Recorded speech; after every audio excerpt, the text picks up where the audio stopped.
And hello and good evening, everyone out there in the wonderful land of Twitch. This is John here. Good evening and welcome to Seriously Let's Play, the community building actual play where artists, creators, actors, and fans come together for love of the hobby. I am John and part of leadership here. This year we're coming back bigger and better than ever, meaning that yes, we're focusing on some fresh indie games, and we are going to be doing our IGDN Charity stream that last year raised over $1,000 for marginalized creators in the tabletop RPG space. So, going around my table today, we are joined by RPG writer and editor Kaylee, who also streams with the RPG Academy, Identico, the Redemption Podcast, and here on Rook and Rasp. So, thank you for being here today, Kaylee. You're welcome. It's always great to be on SLP. So, returning as well, we have Aaron, who is an artist and part of the leadership of Escape Box Games, who created the Suited RPG. Aaron has been on various actual plays here on Rick and Rasp, including the command droids from Nerdy City. So thank you so much, Aaron, for being on today. Thank you for having me back. We also have Greg, who created the Art of War series of RPGs for Savage Worlds and released the 5th edition content with Amora Games online. I believe you're on the DM Guild there for those games. Yep. And Greg has also been on Seriously Let's Play before, running Slay Industries as part of the and has also been part of the cast of our X-Crawl stream, Rise of the Lucky Strikes. Good to be here. Thanks for having me again. And joining us for the first time is Michael Ross, better known for the podcast and streams, which have been nominated twice for Ennies as well as for the Golden Geek Award for the RPG Academy. Michael is also the creator of Action 12 Cinema and a Catacon. So, Michael, thank you for coming on today. Thrilled to be here. Thank you so much for having me. Now, running the game, we have Sean Jaffe. Sean has been a writer for game books and cinematic entertainment. You may know his work from The World of Darkness or Dystopia Rising, but today we are playing ReMEMOREX from his company, Nerdy City. So, Sean, from here on in, it is your game and your show, so please take it away. Okay, thank you so much for that. So hi everybody. I'm Sean. He wound up in my lap. Yeah, we're going to be doing a game of ReMEMOREX called the Detention Club. So you guys are going to be going into 1986. You are going to be students at a small high school in Ohio. Going to be going through some, pretty normal stuff for the time that you're in, and then it's going to not be. So, yeah, I'm not great at preamble, so let's just go straight into it. We've already talked about what characters everyone is playing. I will start with Aaron and ask you to just give me like a little quick thing about your character. I'll be playing Joni Fry, the creative basket case. She is the drama club tech, art club person, and most likely to meet Andy Warhol. Nice. Okay, Kaylee? I'll be playing Heather Ringwald. She is a spoiled princess, captain of the cheerleading squad, homecoming queen, and most likely to marry a president. I love that name, by the way. Perfect. It was that or Buffy. I wasn't sure which. Either would have been great. Okay, Michael? All right. I am playing Dietz Applegate. Real name Dieterman, but no one calls me that. I have the longest consecutive detention stint for convincing the vice principal that the Russians had nuked California to get out of a math test. And I can find anything you need for the right price. And lastly, Greg. I'm playing Corey Estevez. He's big into the gym life. His type is the coordinated athlete. While he does bench 220, he's a big aerobics champion, and you can't pull a hammy if you stretch right. Perfect. Okay, so one of them, two things I'm going to go over real quick mechanically. First one is something called a tracking error, and I think we went over this a little bit in like the introductory stuff before we started, but for the purposes of people watching and just to refresh your memory because it's kind of an important mechanic. Getting 4 teenagers to agree on anything is probably virtually impossible. So you guys have a thing where if your characters split up, and like let's say that Joni and Corey and Dietz decide to check out, a weird biker bar, and Heather's like, I'm not going in there, and like goes, across the street to the gas station. So I'm gonna run the stuff in the biker bar first, right? So you guys split up. Well, any scene that you are not in, you have a certain amount of power over. It's kind of weird. You actually have more power in scenes that you're not in than in scenes that you do in a lot of cases. So you can sort of throw something called a tracking error, which changes the nature of the story. The example I always give is, okay, you guys walk into this scary biker bar. They're all looking at each other. And then Heather says, tracking error, and throws a big handful of dice. Doesn't work as well digitally, but at a table, if you throw a big handful of dice, everybody looks at you. It's this sort of weird Shadowrun rule, right? Where like it's not a part of it's official. It's not an official Shadowrun rule, but if somebody throws like a handful of d6s, everybody's like, "What the hell just happened?" And that's something where in this game you're throwing those dice not for numbers but for sound because everybody looks at you. And then you get to say tracking error, and you can change something. So, for example, Heather would be like, "Oh, Dietz accidentally bumped into the jukebox on the way in. The record scratches. Everybody's looking at you now." And that throws a curveball not just at your other players, but at me as the GM.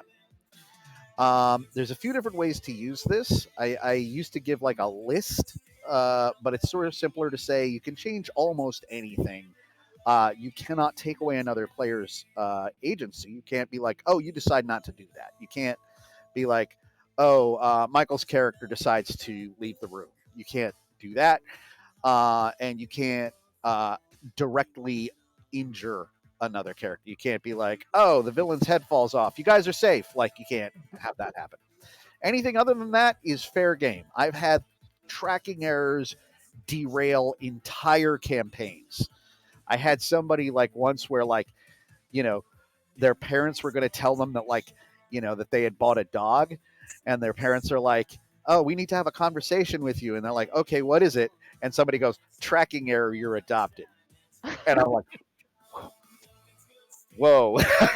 So, Well, as the GM, I can't overrule a tracking error. I cannot say you can't do that. I can subvert it. I will come back to it. So if you're like, oh, the phone rings, it's the president, I'll have somebody be like, yeah, right, and then hang up. But it will come back later that like maybe it actually was the president, or it's the guy that was pretending to be the president to get you out of there because the house is on fire, something like that, right?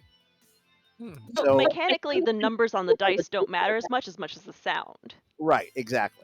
Okay, cool. So in this instance, you can just sort of, just say tracking error because we're online, so not necessarily anybody can hear you rolling a bunch of dice. If Oh, you we can make that happen. hold your mic up to like a big pile of dice, by all means do it. That's the system. Yeah, my mic's not picking that up. So that's the first thing that I wanted to tell you about. The conceit of the game, I'm going to pull back the curtain a little bit here, is that this is a TV show that somebody found on like a series of VHSs in their attic or at a garage sale that never actually aired. Nobody knows anything about, on like this weird channel that nobody knows anything about. And that's the whole of like the entirety of the Radical Shadows and ReMEMOREX, is that this is like this 80s show that comes from out of nothing. So the VHS tracking errors are like a way of showing that like maybe somebody taped over this part or changed something. And then The other mechanic, which is going to be more immediate to us now, is you guys are a group of teenagers in the 80s. And that means that you have a very complicated relationship. Okay. You all have complicated relationships with each other. There's no way you can't. You're teenagers, right? So you've all known each other for a while. You've been in school together. So, maybe some of you have dated, maybe some of you have, broken up, or you were in a fight, or you used to be childhood best friends. Well, we're going to find all that out now because we've got a system there. We're going to go around. And then we're going to just go through, and each person is going to roll 1d6, and then with one other person, and then we're going to find out how everybody knows everybody else and like the context for your relationships. Okay. And then after that, we do another important ritual, which is the opening credits. I have created some opening credits. John has them ready to go, and that is to make it feel again like a TV show. It's sort of when you're playing, it really puts you in the space of like, okay, this is we're in the world now, and then then we'll get into it. Does that all work for anybody? Anybody got any questions or anything like that? So far, Great. Good with the system and everything so far? My only comment is I love the concept of the tracking error because it was like instantly I understood it as a child of the 80s. Thank Yep. you. That was pretty awesome. Thank you. I sort of designed it as a way to just sort of keep people from checking their phones at the table, or like, I'm busy fruit crush or whatever. But yeah, it's sort of become like, I think, my best mechanic. So anyway, let's get into these big sloppy relationships. I'm gonna start with Aaron because you are in the top left of my screen. So you're in the hot seat. So we'll start with Joni and Heather, and each of you rolls 1d6. Got a 5. I got a 1. All right. So let's see.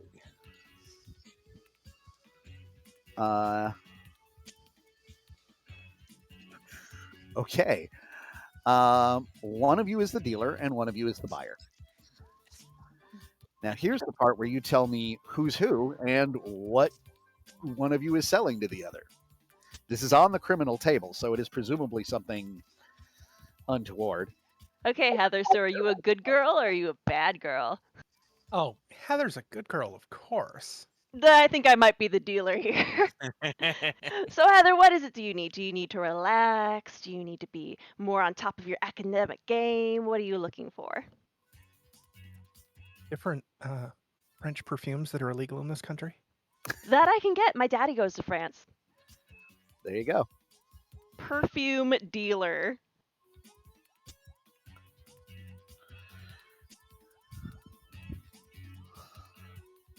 That's a new one. I've never seen that before. The player doesn't do that sort of thing, so I had to subvert it. Sorry about that. I love it. I think it's super cool. Okay. Joni and Dietz.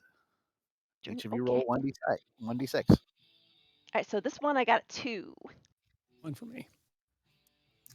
A 2 and a 1. You guys have had a bad breakup. Ooh.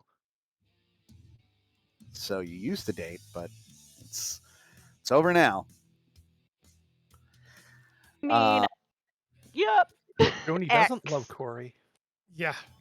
I mean, did it just run its course, or was there a blow up? I feel like we got into trouble doing something, and then it kind I of definitely did. out. Were you just with me? I was Maybe definitely with you. Yeah, I did something and you just happened to be with me, and maybe our parents got involved because I'm a bad influence on you, which is true. It's also Right. not necessarily want to answer this right away because other stuff might come up that be Okay, like, okay. oh, this person cheated on you with this, and then it like reveals itself. Love it. Gotcha. Okay. But I do like this kind of underlying like troublemaker thing that we used to have. Yeah, it definitely sets a tone here. All right. Well, you So kind of carried on the behavior with selling perfumes. No, it's been a bad influence ever since. 'Cause I'm the one known to get things, so you've even like cut into my market share. ooh. Maybe. That's Yeah. So yeah, Joni and Corey. Okay.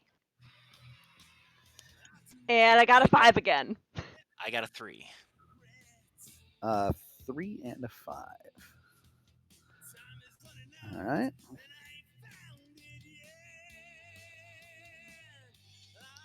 One of you is tutoring the other in a subject. So we've got an artist and an athlete. So Uh-huh. 2 different worlds happening here. It is. Somebody teaching gym or somebody teaching painting? Solid question. You said ooh. Dance. The chat says I dance. Oh, I could be teaching Yes. aerobic dance. Yes, because it's also I'm in drama club at some point, so I think that I need to get Yeah. some moves. So you teaching me the moves. I'm all about that. Awesome.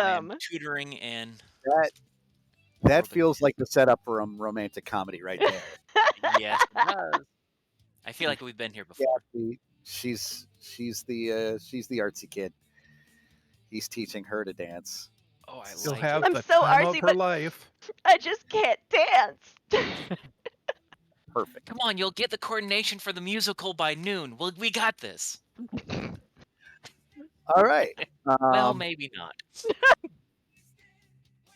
So moving forward now, Heather and Dietz. 5. 3. 5 and 3.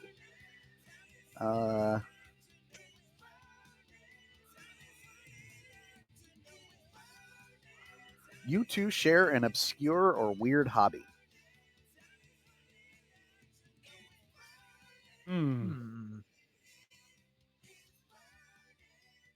So Maybe- I'm deep into punk music, Sex Pistols, Twos, trying to quit smoking. Any of that resonate with you? I'm thinking the music area. I'm gonna say that that Heather's a closet punk. She wants to be, but she can't be. So we yeah, we trade cassette tapes through like a locker. No one knows. I drop Yes. one in, you pick one up. Yep. Love that. Oh, that's good. So I have a perfume dealer and a punk music dealer. Punk rock. Gotta have this underground personality. Yep. All right. So Heather and Corey. Okay. Again with the 5. I also got a 5. Let's see.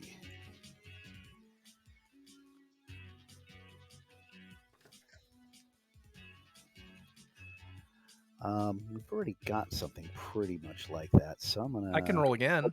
Sure. Do you want us both? How about a 6? All right.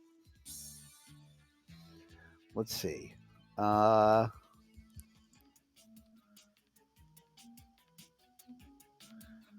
You are dating. Okay. Oh, That's- Ooh, that tracks. We got the athlete and the princess. it's true. Yeah. Work. We're already into the romantic comedy. We're at the romance part. Yeah. Comedy will come later. It Comedy seems of errors. it seems like there's definitely something going on there with the artsy chick, and I'm sure the princess doesn't like that. Of course. But am I aware of a possible relationship? We'll find that out. You're the jock. You would never know. You're always.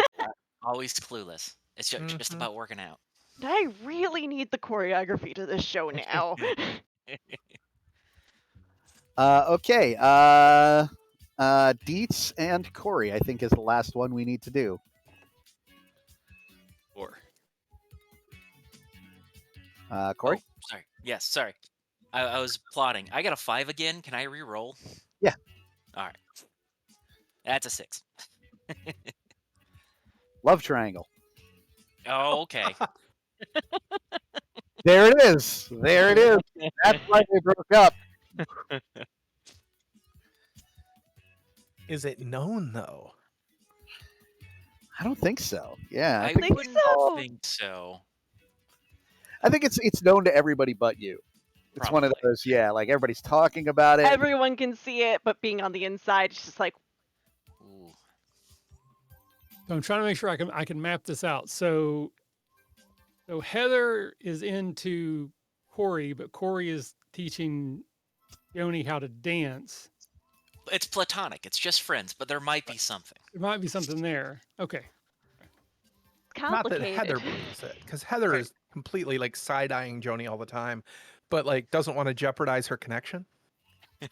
And Joni just thinks she's really invested in knowing about the perfume market, so she tries to get more information. Okay. So on that note, I think we are ready for some opening credits. This will be fun. So I'm going to pause the music here. And yeah.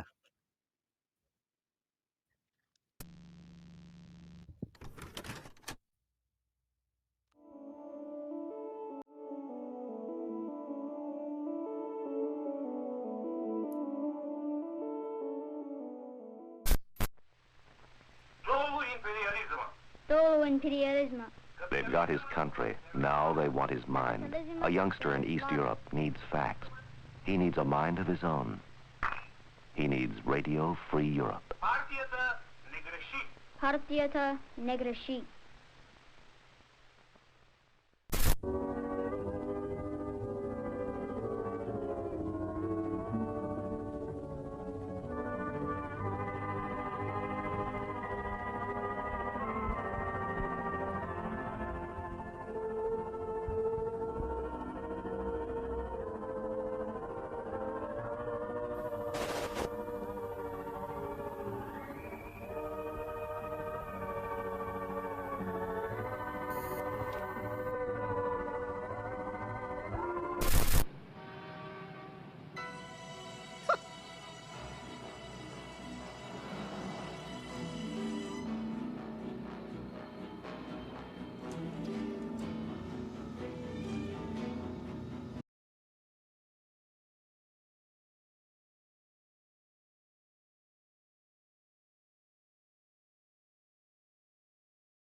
text switch.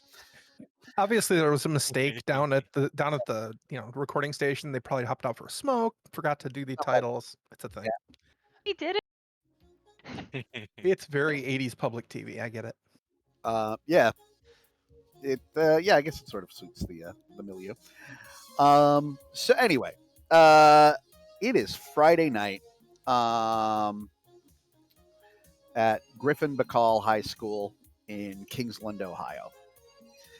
The bell has rung, and in East Wing homeroom 212, Dietz has already taken her position in detention. Do me a favor. Roll 1d6. Actually, no. We established you're in there for convincing Mrs. Gilder that the Russians had nuked California. California.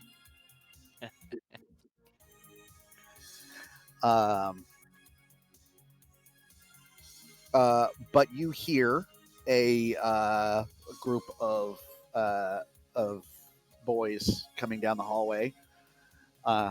They're going, Jets, Jets, Jets, Jets, and they're the basketball team, the Kingsland Jets, and with them is Corey. Corey, roll 1d6 for me. Can do. 3. Okay. You are also headed to detention. You're headed to detention for your role in a food fight. That tracks. Did you start it, or did you participate, or were you just an unlucky passerby? It was probably already going on, but I'm the one that jumped on the table and started throwing the most food. Yeah, that works. That works. I love it. Okay. So yes, you also have afternoon detention with Miss Bell. Okay. Bye, guys. I'll see you at the game. Hey, how's it going? So I've already got like my head down. I got my Walkman on. My Walkman is taped together with camo tape. The batteries keep falling off and the back has come loose. And I just look up at you. I'll blow a big bubble and go, neato. And then put my head back down. See, we're still on speaking terms. I'll pull a seat like not next to, but like just adjacent behind, and then like pull out the current basketball playbook.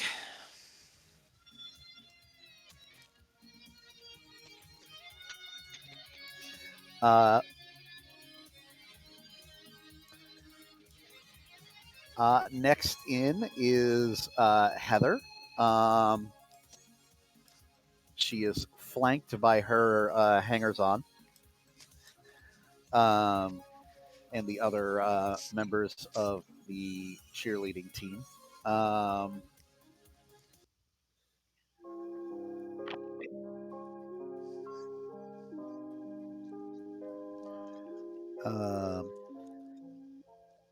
you looking for cheerleader names?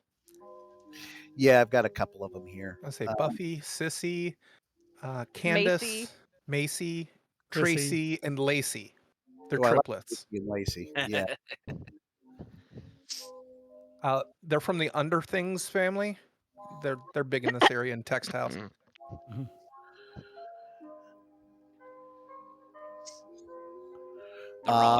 Ronnie Cannon is your second in command, I would say. What was the name? I'm sorry. Ronnie Cannon, Veronica Cannon. And yeah, we'll go with Tracy and Lacey. But as you are walking up, you have to. They're all headed straight to the Crossroads Mall, which you would love to be going to because there's supposed to be a big sale at Macy's as well as some sort of an event that's going on tonight at the Sharper Image. The Crossroads is the coolest mall in all of Ohio. It is built across like like about, well, not across, about like half a mile away from the old Botchko Pines, which is like the dead mall. And the Crossroads is a rebranding of Canal Fields, which is like the nice shiny mall, and so there's sort of a cultural thing in Kingsland. Most of your parents work at a auto parts factory that used to be owned by GM and is now owned by Isuzu. And there are two malls, the Botchko Pines, which is the sort of place where like Dietz hangs out. And then there is Canal Fields, which is now the Crossroads, which is where Heather hangs out. And Botchko Pines has like a closed patio furniture store that you can easily break into, and the only thing that's really still around is the record store, Road to Ruin, which is next to the Wall of Voodoo, which is like this venue, like it's kind of like a hangout spot where like a lot of really cool musical acts happen. You've had Run DMC come through, you've had Bad Brains come through, you had Brittany Vesper and the Whispers, you had Talking Heads. It's kind of your local claim to fame. And then, but that's the only cool thing at Botchko. Everything else is like shiny and new at Canal Fields, aka the Crossroads. However, Heather, roll 1d6 for me. A 1. A 1. You were caught mid-prank, and you have to go to detention today. Now, here's the question. What was the prank, and who was it on?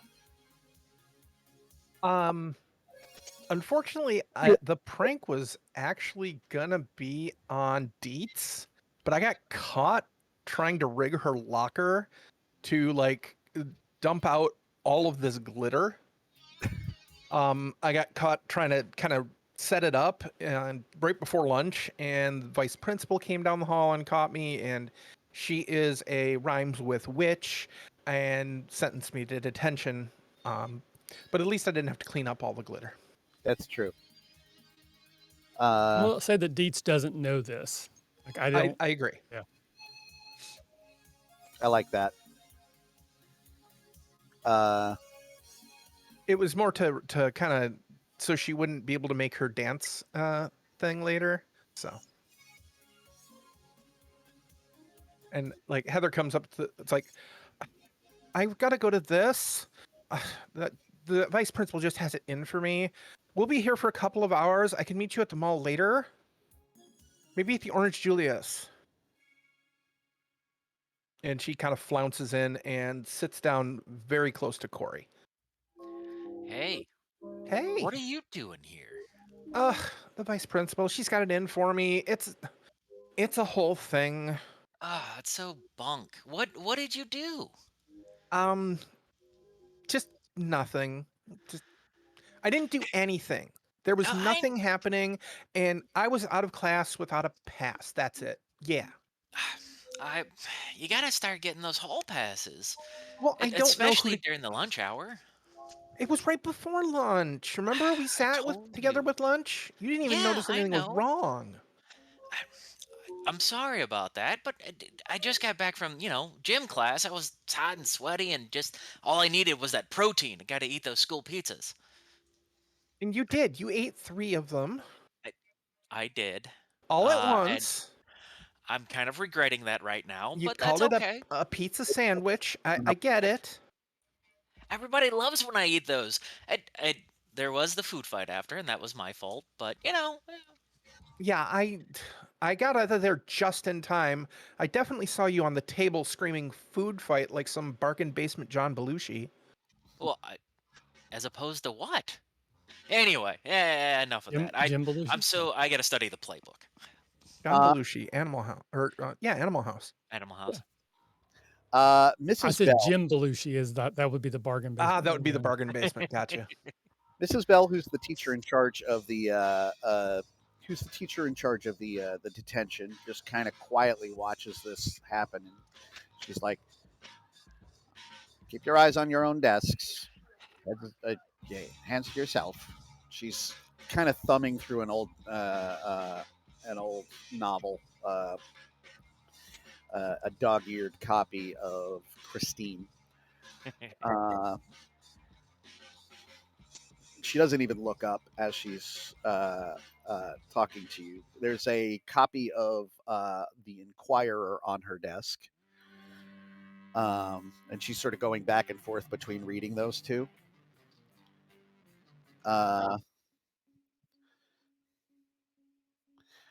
And Heather like puts her hand up and holds it there when she sees that. I'll look over. What's your damage? I have a question. Miss Bell looks over the novel, closes it, puts it on her desk. Yes, Miss Ringwald? I haven't read that issue yet. Is it true that Steve Austin really is the $6 million man? I'll let you know when I get to that article. Because, I mean, I heard that in today's dollars, it would be more like the $16 million man. At least that's what my daddy says. Sounds accurate to me. And it's probably all just, like, really cheap, Japanese parts, too. She considers for a moment, puts down the novel, takes the Inquirer, and starts reading it. She says, I'll let you know. Everybody... That'll keep her busy for at least a half hour trying to find that article. At least. Is it not in that episode? Well, no, it's on like page 28. It's a subsection, and here's a spoiler: he's not. Oh, okay. What? I get it. Everybody who's in detention, give me a perception check, which is your highest passive. So 2. Is that the number of die we would roll? Yeah, you would roll. You understand the active and passive. The passive is the second number on your stat. So, like, if your stat is like creative basket case, active is the first number, passive is the second. And whatever your highest passive is, you just roll that many dice and count it up and tell me what you get. So you're still looking for a total number combined? Yeah. 10. 4.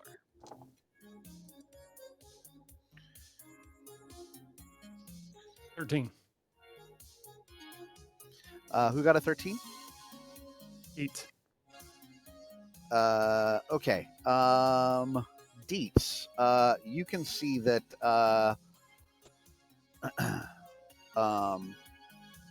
Joanna Riley is who's kind of a teacher's pet type. She has freckles and dark hair, which is pulled back into a braid, and big, heavy glasses. She's like sort of very cautiously knocking on that little chicken wire window into the room to try and get. Weirdly enough, she's trying to get Heather's attention, and your understanding is that Heather does not, or Joanna typically does not want Heather's attention under any circumstances. All right. This could be interesting. It might be worth some giggles. So I'll at Heather's desk chair. I wear, of course, like these big combat boots that are only half laced up, not tied. So I'll just sort of kick your chair, and then I had to sort of gesture at the door. Ugh, what does that one want? What? She motions for you to come to the door. And, like, I point towards the spell. It's like, I'm in detention. At this point, Joni, you are walking into detention. Roll 1d6 and tell me what you get. I got 5. All right. You are in detention for an unexcused absence. Did you skip class? Was it all a big misunderstanding? What happened to... Kind of a misunderstanding. Joni spent too long in the art studio. She was working on a painting. She's super invested. And just like 3 classes went by and she was just in the zone, you can't just go out of the zone. That's fair. Okay. Yeah, as you're walking in, you see your friend Joanne, who is weirdly enough trying to get Heather's attention.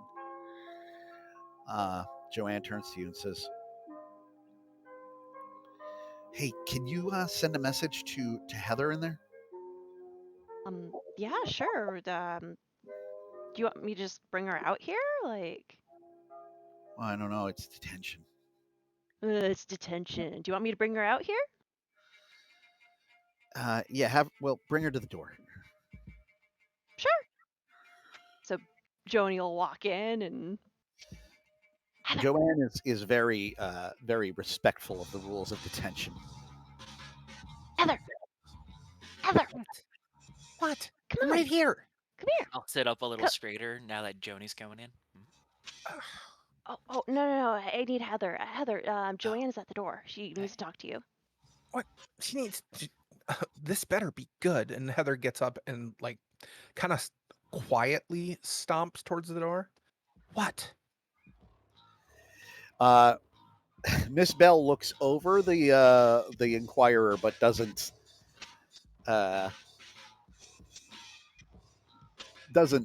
immediately say anything.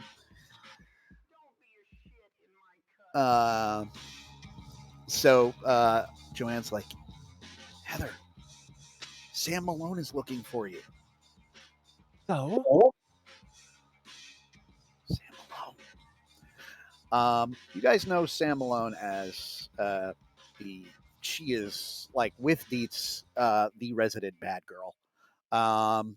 And Dietz, I would say that you've used her as muscle in the past. Sam is not afraid to throw down. Mhm.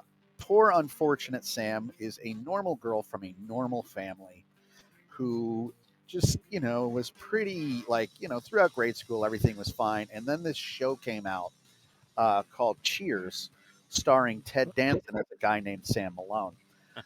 And after that, the teasing became so constant that she has turned to violence. To that, that's her response. Is So her way of Sam shutting Malone was a pitcher on Cheers, so now Sam's throwing exactly. hands. She's gotten really into Judas Priest and Iron Maiden, and I respect that. big into carrying a switchblade. And everybody who is anybody in Kingsland knows better than to say anything. And occasionally, kids from other schools will be like, "Sam, like from Cheers," and then they walk away with a split lip or a black eye. Heather, you pissed off Sam Malone? What'd you do? Not that I'm aware of. Joanne looks at you and says, "You filled her entire locker with glitter." That's not. No. That wasn't me. You can't prove that. I don't think anybody has to prove it. She thinks you did it. What? Joni kind of And- throws a look at Dietz. And like Heather's like shaking my brushing head. her hands on her pant on the back of her jeans, her Jordache jeans. They are this year's Jordache jeans, by the way. It's like, where is she? Corey, give me a perception check.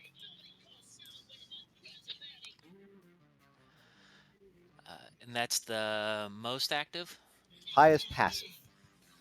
highest passive. Yeah. Then that is a 10.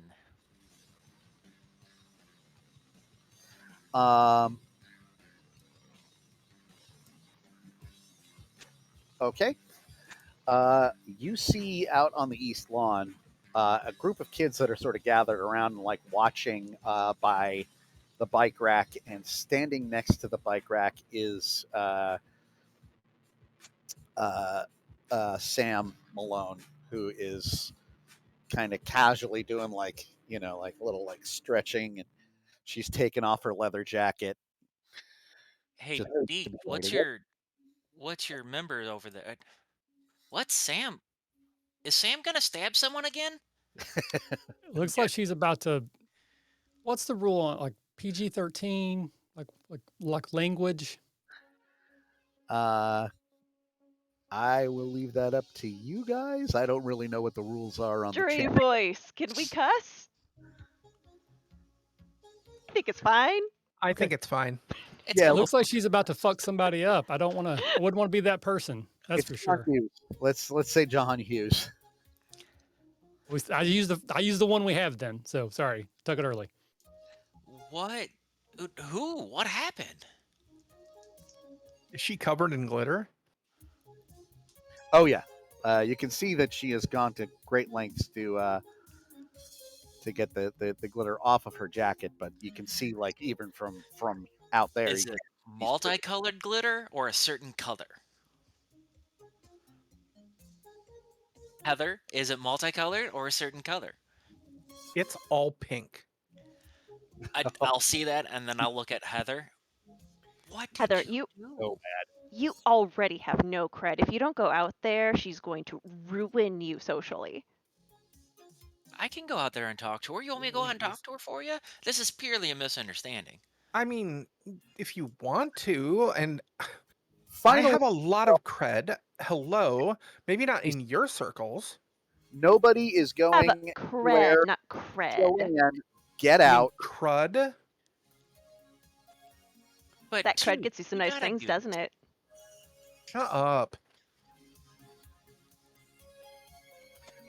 So at that point, yeah, Miss Bell sits up and says, "Nobody is going anywhere.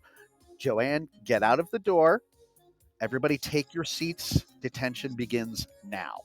And she It counts. started 10 minutes ago. He's just gonna stand up and go, My I'm point. having cramps. I gotta go to the bathroom, and I'm gonna stomp out. She gets in the way of you and stands in the middle of the door. She says, "Take your seat." It's a heavy flow day, and I'm gonna blow a big bubble. What does that mean? It's a girl thing. Okay. You don't want to know. Just trust me. Bell like I'll believe leans you. forward and says, "Sweetie, I am 47 years old. Start You're talking. probably dried up. I'm still running, and there's gonna be blood on the floor if you don't let me go. Take a seat until you start having hot flashes." I'm gonna, You mean like when she turns 30, like you? I'll find I'm sure there's somewhere in the room there's like a roll of paper towels. I'm just gonna go get just like a giant wad and just like make a point of rolling it up on my hand like it's huge, like, just in case, and then I'll go back to my seat. She says, "Nobody leaves starting now. Are we clear?" Understood. Yes, Miss Bell.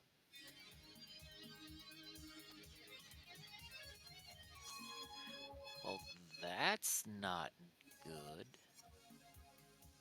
Miss Bell I mean, goes, it's not like she's getting in here, so Not that Bell would notice. But seriously, what were you doing?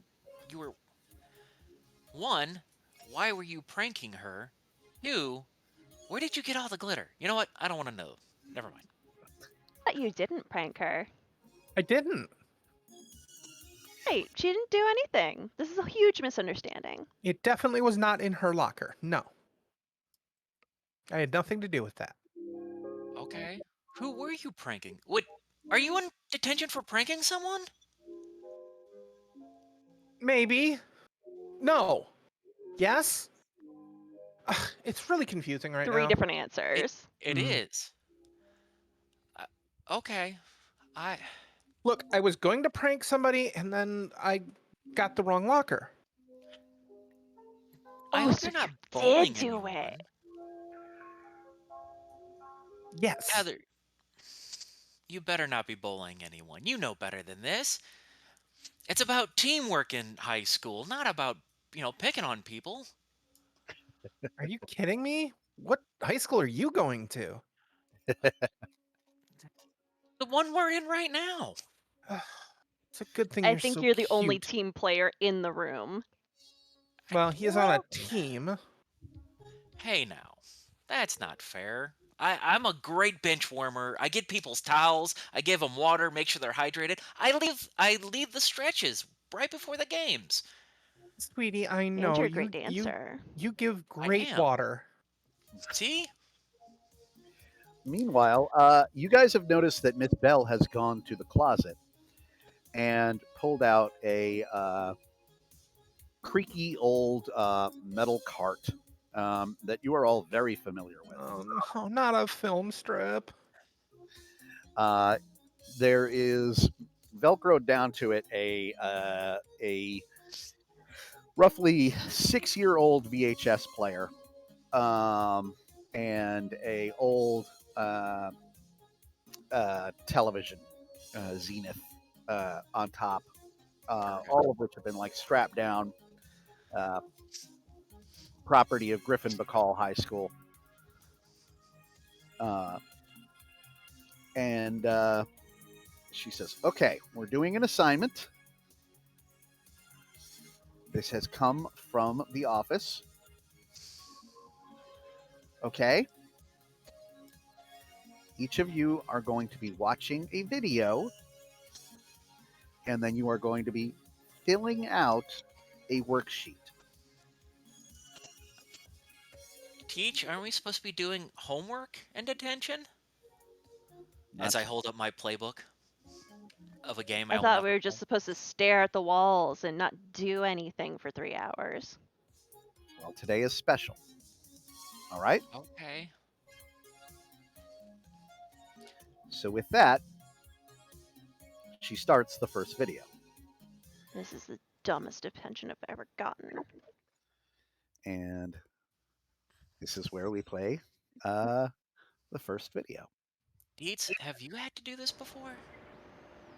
No. I usually sleep through these things. Okay.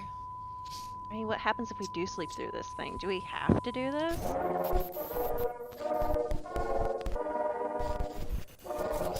Pay attention.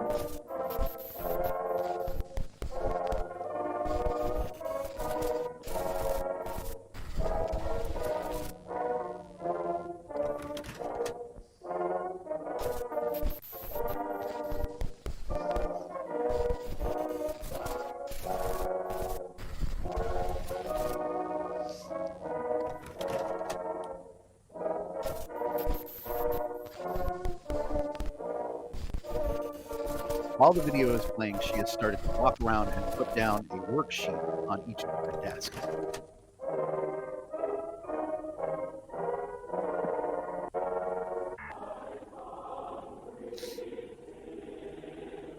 Is anybody looking at the worksheet? Yeah, what's on the worksheet? Yeah, I'll glance at it. It is a mimeographed sheet. It says, and it's like kind of typed out. It looks a little old. It says Friday, October 10th, 1986. Springfield capacity analysis, wave 7 placement test. Answer each question as to how you feel right now, write in pencil, and answer each question, write your answer dark. Can you repeat that? I actually couldn't hear you over the video. It says, answer each question as to how you feel right now, write in pencil, answer every question, and write your answer dark. Or filling the mark dark. That's what it used to say, yeah. Darn it, I was going to write the word dark 20 times. Yeah. The first question is, do other people interest you very much? Reading over the questions, what does that relate to the video? She looks over. She says, just write what you're feeling currently. The second question is, do you sometimes feel that age is against you? The third question, does emotional music have quite an effect on you? But yes on that one. Or yes, yes. The fourth question, do you turn up the volume of your emotions just to create an effect? As The fifth if. question. I don't know what that Too means. personal. Yeah, I'm like, I'm not answering that one truthfully. If we were invading another country, would you feel sympathetic towards conscientious objectors in this country? That's the point at which Joni stops filling anything out. Does I put down anybody all of the above. keep reading? There are 13 questions. Okay. The sixth one is, do you ever get a single thought which hangs around for days? The The seventh, Pina Colada song. Did I do my push-ups? are you prejudiced in favor of your own school, college, club, or team, etc.? Everybody Yeah. likes the bodybuilding. All right. Not a joiner. Eighth question, do you sleep well?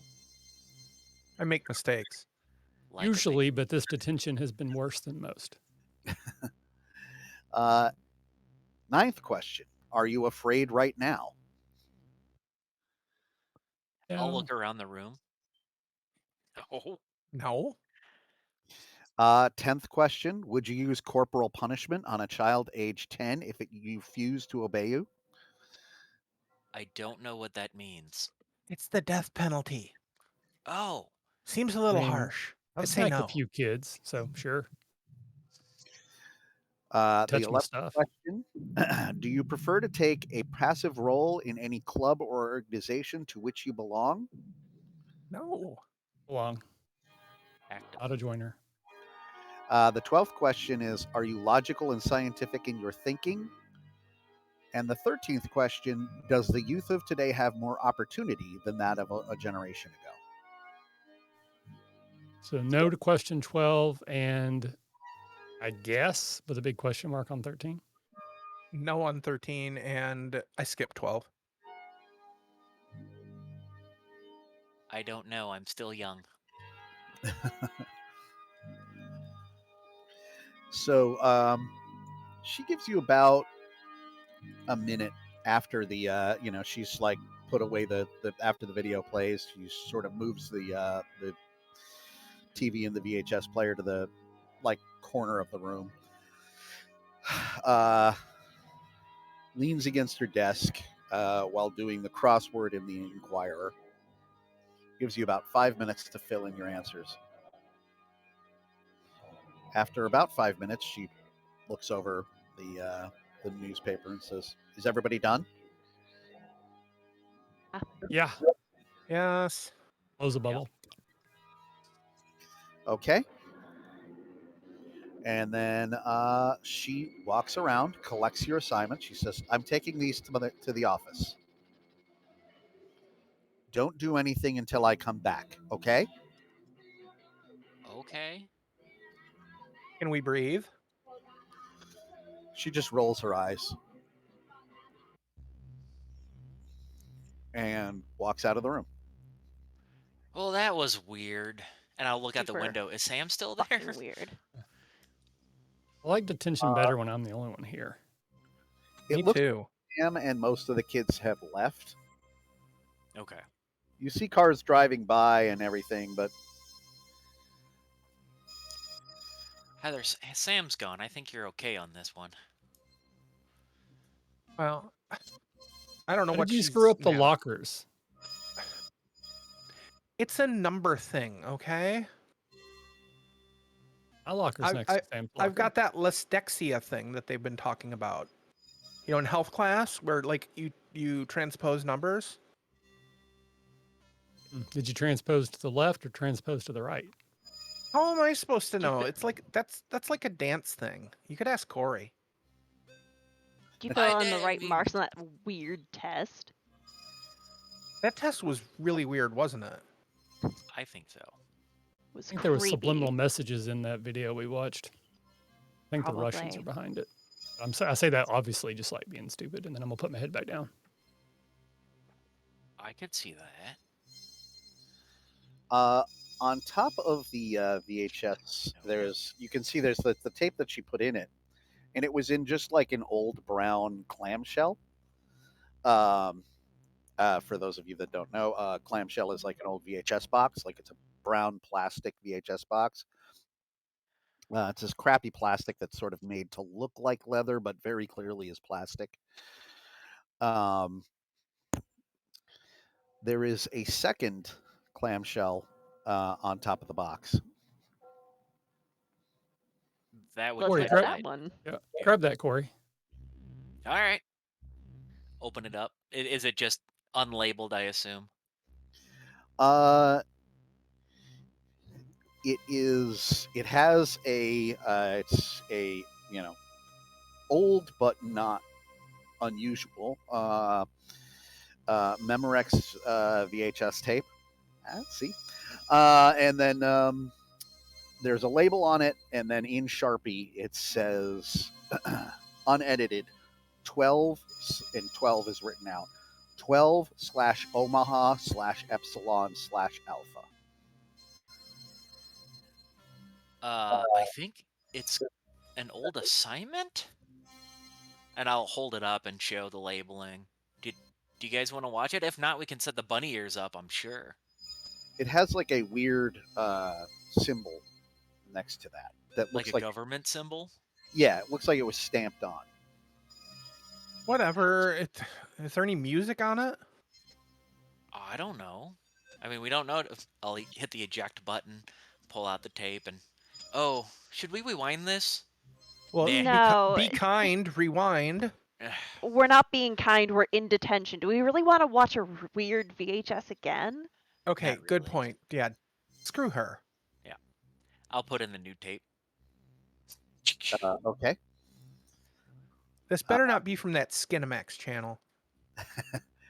At this point, you guys will watch the second tape, and I will pause the music again. Like we'd actually do this.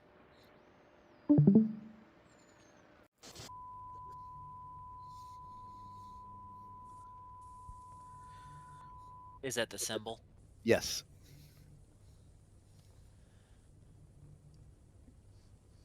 Interesting.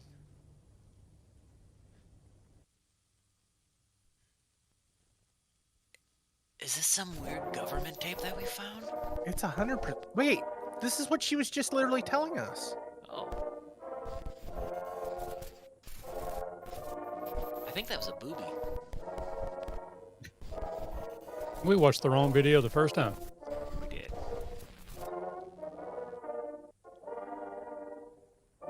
Yeah, this is exactly what's on these little on the report things. Yeah. I'll get Wait, up and try to mess with is it change it? The words are moving.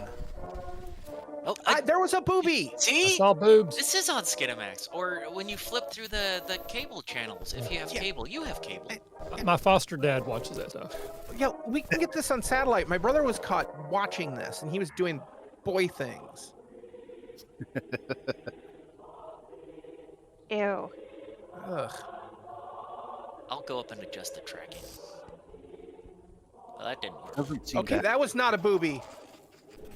What? Wait, isn't that German?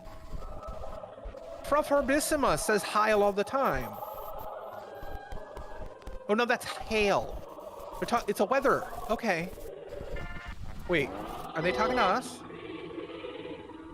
What is that about? Do you think Miss Bell's like a Russian agent and they sent her this message? Wouldn't surprise me. Maybe.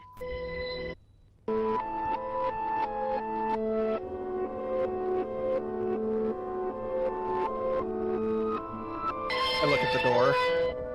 I don't want to, but I'll open the door as well.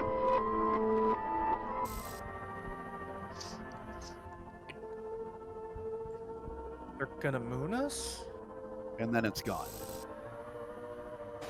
And then, so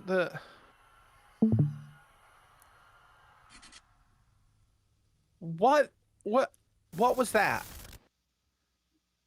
Was it an alien invasion or something? It's Russian propaganda. Subliminal messaging. Sure seems like. That's. Is she a commie? Maybe it's some pre-government edit propaganda thing. Why? Okay, why are we thinking about this like that? It's probably just the film club playing a joke. All right, let's play a Oh joke my on God, them. you're right. Oh I'm gonna go jeez. eject the tape. Oh, you didn't rewind it either. You rebel. Does it have the little tab thing broken so that you can't record over it? Yes. I'm gonna put a little piece of paper in there and put some tape over it, back in, and just hit play and record and let it just record nothing over top of it. And I'll flip it off. I'll go back to my seat. You know, I can't see you, right? I And hope I I know I did can. it. I don't like that shit. Oh, turn the TV off so Miss Bell doesn't see you that No. it's recording. Put the old tape back in just in case. Well, it's otherwise it won't record over it if it's not in there. Oh. I don't know how this works. You don't have a VHS player? I can't even set the timer on a VHS player. Oh my god, every clock in your house is 12:00, isn't it? I have a Swatch. I don't need a VCR. Shake, man, you're lucky you're pretty. You know that? He is. I mean, It's okay, baby. I'll do the thinking for both of us. all right. I do work out. You do. It makes you prettier. Thank you. I'm glad someone notices me sometimes. And I'll glance over and then turn back. Who are you looking at? Nothing. My playbook. And also, Don't Sam get isn't your out there DoorDashes in a anymore. bunch. Well, at least mine aren't soaked. Is there hostility in this room? Tension. Sure is tension. I gotta go mean- pay. It is detention. Detention. Get it? Yeah, no. Joni tries to just leave for a minute. Okay. Joni, you get up. There is a, it's one of these. There's one wall that's facing the east lawn. There's another wall that has like two doors. There's like one door towards the front of the room and one door towards the back. Most people come in the front.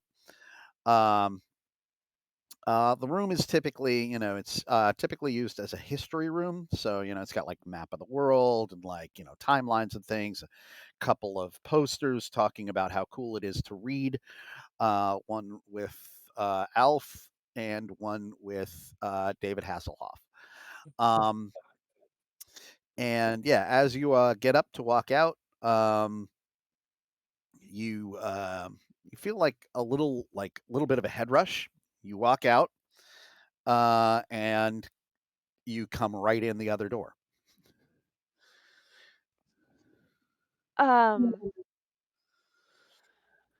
Whatever. And goes for the other door again. I think she OD'd on Adderall. Same thing happens. Are you okay? Deets, come to the bathroom with me. Okay.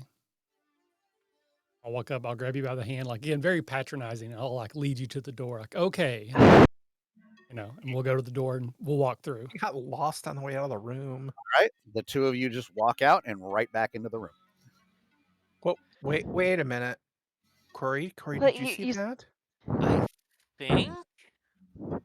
What's Did going we on? get high? Are we at my father or my Did you foster guys dad's place? Did you guys just like walk out and back in at the same time?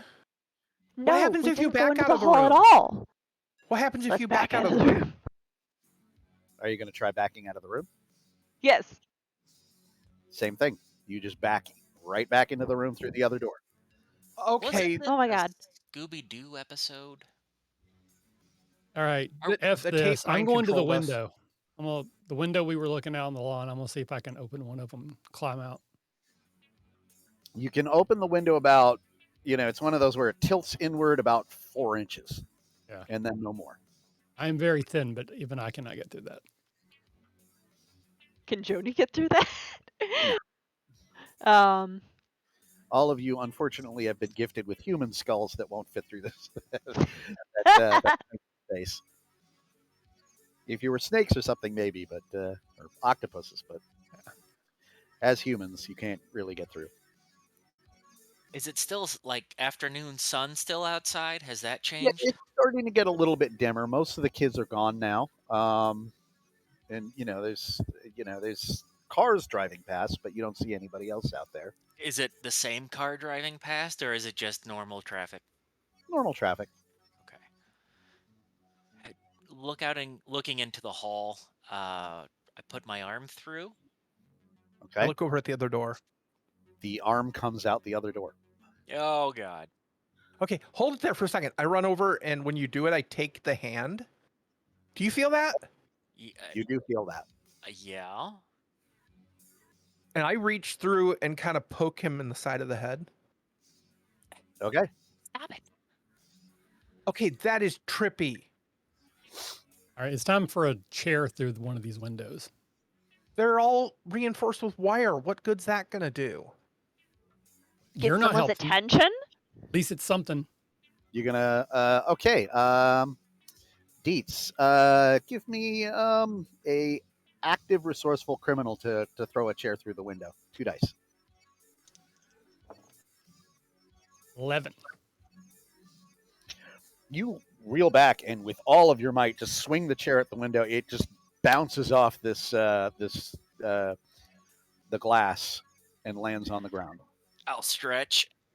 Let me do this for you. And can I do the physical training active? Yeah, 6 dice. All right.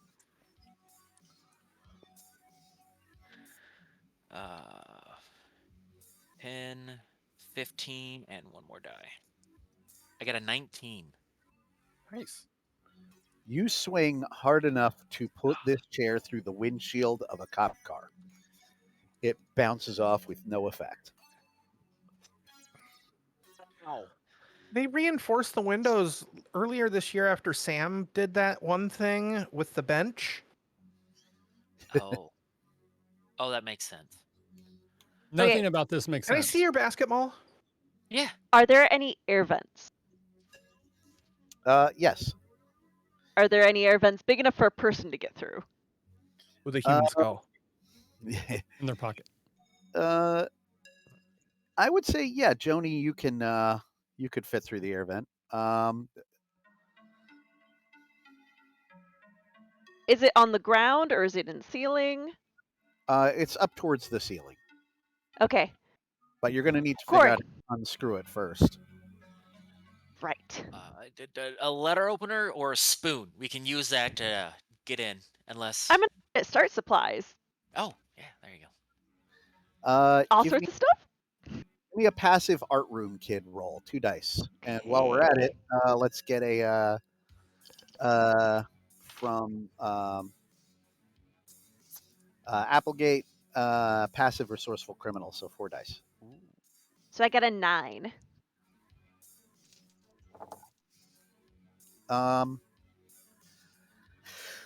With a 9, I'd say you've got like one of those paint spatula things. It's not perfect, but it should kind of work.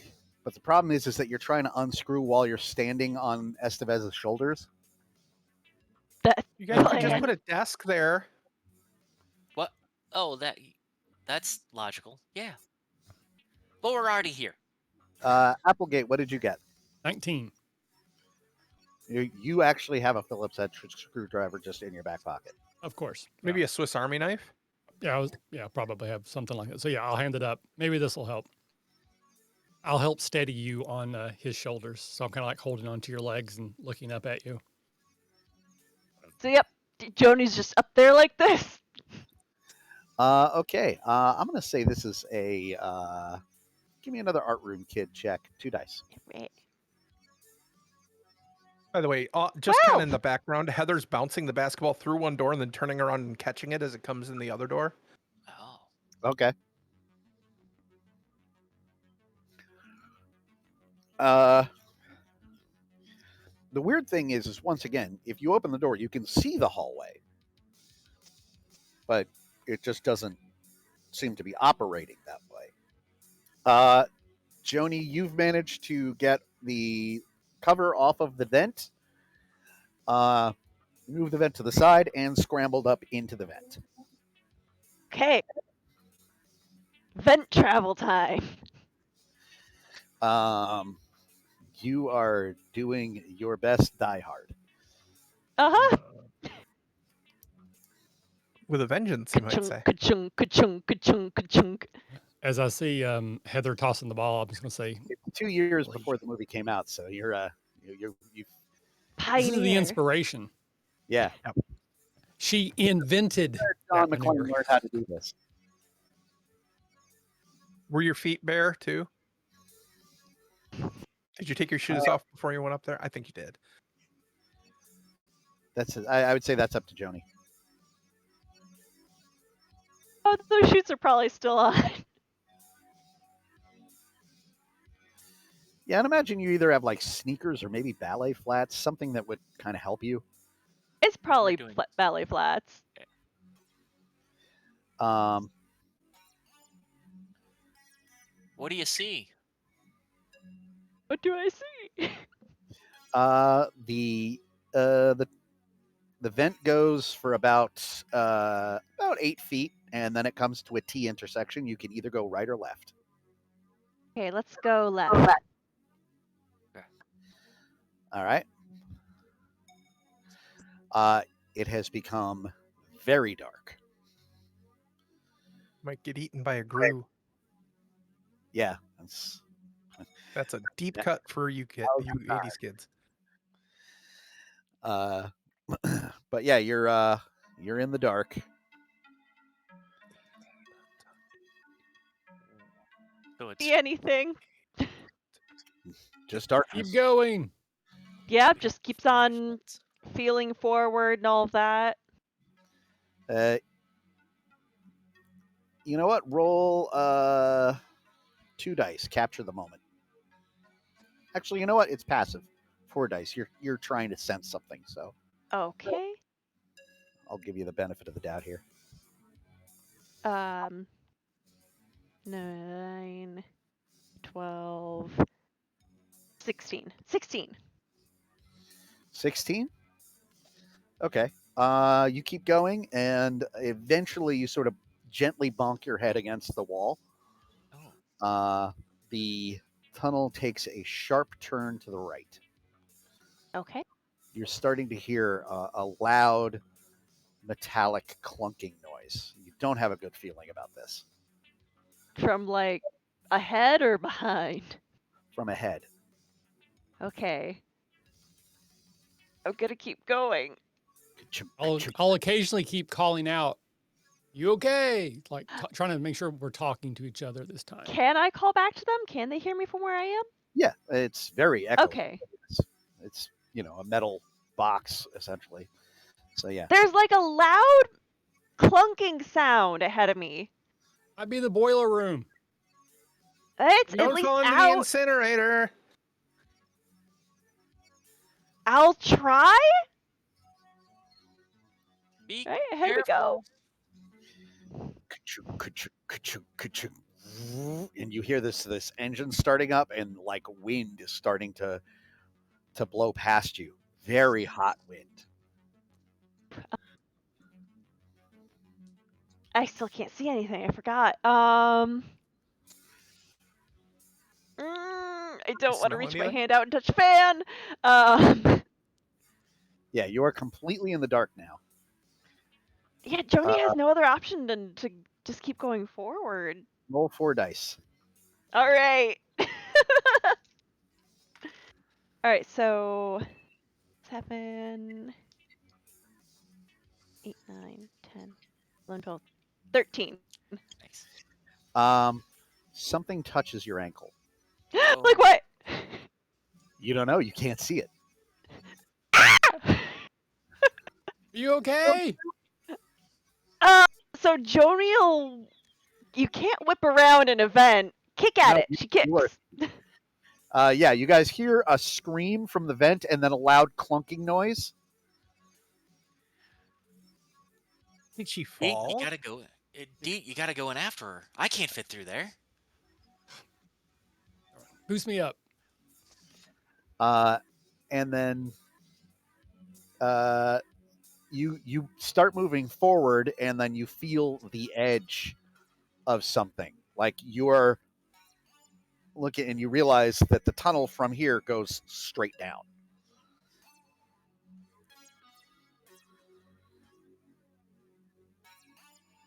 You can't see it, but you can feel it. And there's hot air blowing straight up at you. Can't Clear reach. now out. regrets the incinerator joke. I'm coming.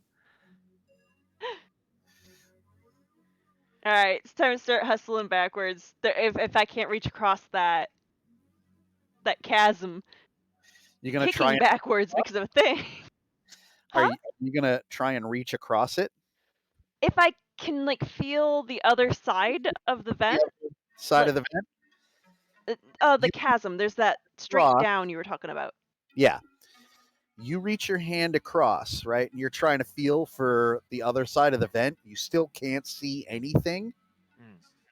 And as you're reaching, you feel another hand grab you. She screams again. Yeah, she screams and just starts backing up. Okay. Yeah. I mean, you let go, you pull back, and you start scrambling backwards. Who went in after you? It was Dietz. Eats. Yeah. You're about halfway down the tunnel, and you can hear her scrambling backwards towards you. All right. I want to get to the part where I can still see. Like, I don't want to get so far that I'm fully dark, but I'm going to be calling out to her the whole time. Are you okay? What's going on? Can you see what's happening? Just, In the vents, there's somebody here. There's someone in the vents. There's something in the vents. And she just keeps on saying that and hustling backwards, I guess. Deets, get out of the vents. There's something in the vents. There's someone here. Dietz. Roll 4 dice. 4 dice. 15. 15. Mhm. You hear echoing from the down the tunnel. You hear Joni's voice saying, "Quick, get down here! I need you." Okay. It sounds like it's coming in front of me, like where I would expect her voice to be coming Well, it from. comes down, yeah, and it's coming. She went. It's coming from the right. Hmm. What did you get for the 15. 15? Yeah. You have a real bad feeling, but something about this just doesn't feel right. Well, because I feel like I'm the one that told her to go left, or I remember her saying she went left. So I don't think she went right. Maybe this is just part of the circular logic, but I'm not going to go that way. So I'm staying where I'm at, like in the intersection, waiting for me to see her come back into view. I'm right here. You're getting closer. Great job. Ooh, a Don't pep talk. patronize me! This is my supportive voice. Heather. Mm-hmm. I think Heather got tired of bouncing the ball, so she's gonna go try and ransack Miss Bell's desk. Because like we used to have these drills where like in case of a nuclear attack, this was back in elementary school. Like everybody had like an emergency kit. I'm gonna see if there's anything like that in the desk. You're walking towards the desk when you hear a loud clunk coming from the vent behind her desk. What was that? I'm gonna go look at it. You just see, it's a vent. It's got a grate on it, and you just see like nothing there, just darkness. And then suddenly, Joni just pressed right up against it. Oh, hey. God. Hi! Damn Joni, it! there is definitely somebody holding onto your ankle. Someone has me! Help! Help! Help! Help me! Help me! Help me! Well, it's probably Dietz. She went up there after you. It's not Dean! I I'll don't rush have up her. with the screwdriver. You unscrew it. She just comes tumbling out. Is there anything attached to her ankle? When you pull her out, like you see movement, but you don't see anything in the time. You just see like movement and something scrabbling backwards away from the light. Ugh. I knew the school was infested with rats. It wasn't a rat. There's something in the vents. There's someone in the vents. There's someone there. Where's Deets? Did Deets go into the vents? Dietz went into the vents. Dietz was one The with other you. one. Deets! Deets! So now Joni's looking for Deets. Dietz, you went down. You went to the left, right? I kind of got to the intersection and then stopped, and I was trying to wait for Joni to come back to me, but then now she went somewhere else. So I'm still like calling for You're her. still just waiting in with enough light behind you that Yeah, I didn't want to go where it was fully dark. you're just no. Dumb. No okay. offense. Say roll 4 dice again for what I lie to you. Can 13. we see Dietz's feet? If you look directly in, yes. Okay.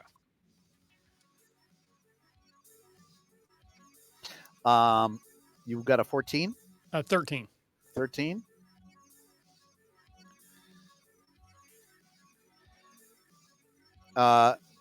Just for a fraction of a second as you're moving and kind of the light is jumping between shadow and light as you're kind of occupying most of the space that the light would come through, you see the face from the video looking back at you in the darkness. Nope. I'm backing up. With Joni's voice, it says, "It's not too late to save me." Whew.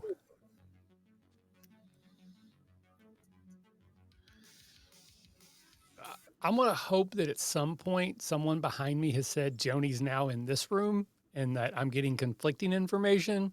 I mean, Joni's been yelling for Dietz, but Yeah. does Oh, yeah, that you came and true? yelled at me. So yeah, okay. I'm gonna again. I'm noping. I'm just backing straight up as quick as I can. Nope. All right. Nope. Corey, you see, you see Dietz is her feet are sticking out of the wall now. Pull her You can down. He'll pull her out. Out. Let me straight out. Yep. We have that moment where I like you kind of lower me down, almost like we're in a dance move, and it's very uncomfortable.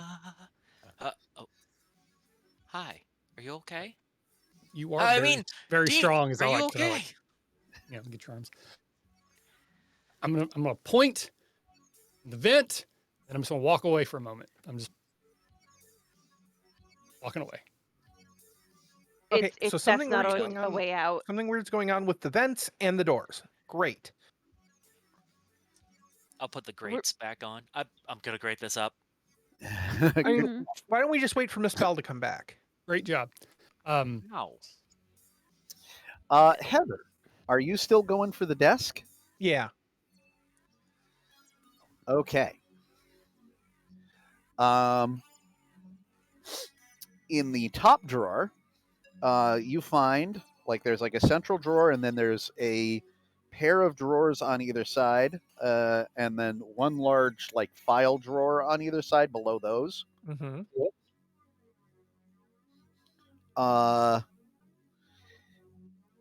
On her desk, she's got pencils, pens. She's got like a blotter. There is a snow globe from Puerto Vallarta with a tiny version of the Love Boat in it. In the main drawer, she's got more pens. She's got like a gummy eraser, a couple of things that she's like she's got a couple more magazines, like clearly something about a lesson plan. There is a TV guide with an article about Falcon Crest. What about in the big drawers? To the left side, the big drawer has a bunch of different worksheets for like regular tests about European history leading up to the Magna Carta. On the right side, you find something vaguely interesting, which is she has a bunch of stuff that she has a box of tissues in there, but also a bunch of stuff that she's confiscated, including chewing gum, a couple of yo-yos, and a deck of Garbage Pail Kids. The files on the right side are just test files. It looks like it's her lesson plan on the Magna Carta for the rest of the semester. And the right one, or the left one, is locked. I'm gonna pocket the Garbage Pail Kids cards for Corey for later, because I know he collects. and grab some of the Hubba Bubba to start chewing on. I'm like, Nice. hey, Deets, Yeah, Heather. I'm clearly you- shaking. Like I'm. can you freaking- do your lock thing on the drawer? Yeah, I've yeah. seen you break into lockers. Can you do like a desk lock? Roll 2 dice. Shouldn't be a problem. When did you see her break into a locker? 10. Here, I Deets found you just some has the garbage pail party kids. trick. Oh, cool. Didn't think I'd have to use those that fast. What'd you get? A 10. You fiddle with it a little bit and click. There it goes. Yep. Now Is we're this talking. where she pulled the mimeographed pages out of that we had to fill out? Oh, then I definitely open that up and start looking. All right. I'm gonna go back to for a second. I want to take a look at her ankle to see if there's any like marks. Is there a handprint? Is there like slimy sucker sticker circles where she was grabbed? No, nothing at all. Okay.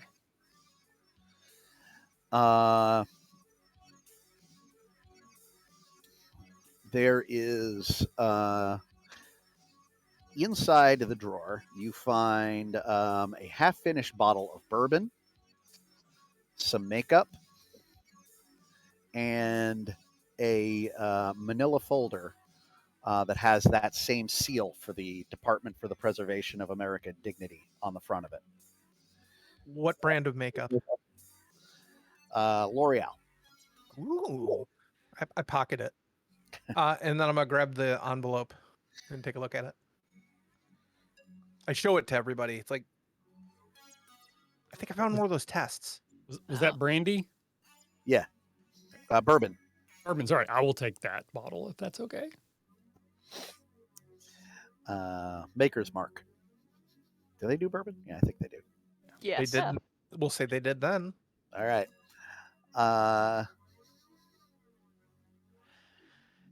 So who's got the manila folder? Heather does. Heather. I showed the symbol to everybody and then I cracked it open. Inside is a series of sparse, almost completely redacted, like just multiple long lines of black Sharpie. But it has notes on the tape. And you're reading it. Mm-hmm. It explains that this is something called an HK Co-Intel Pro initiative called Rainbow Sundown Acacia Magpie.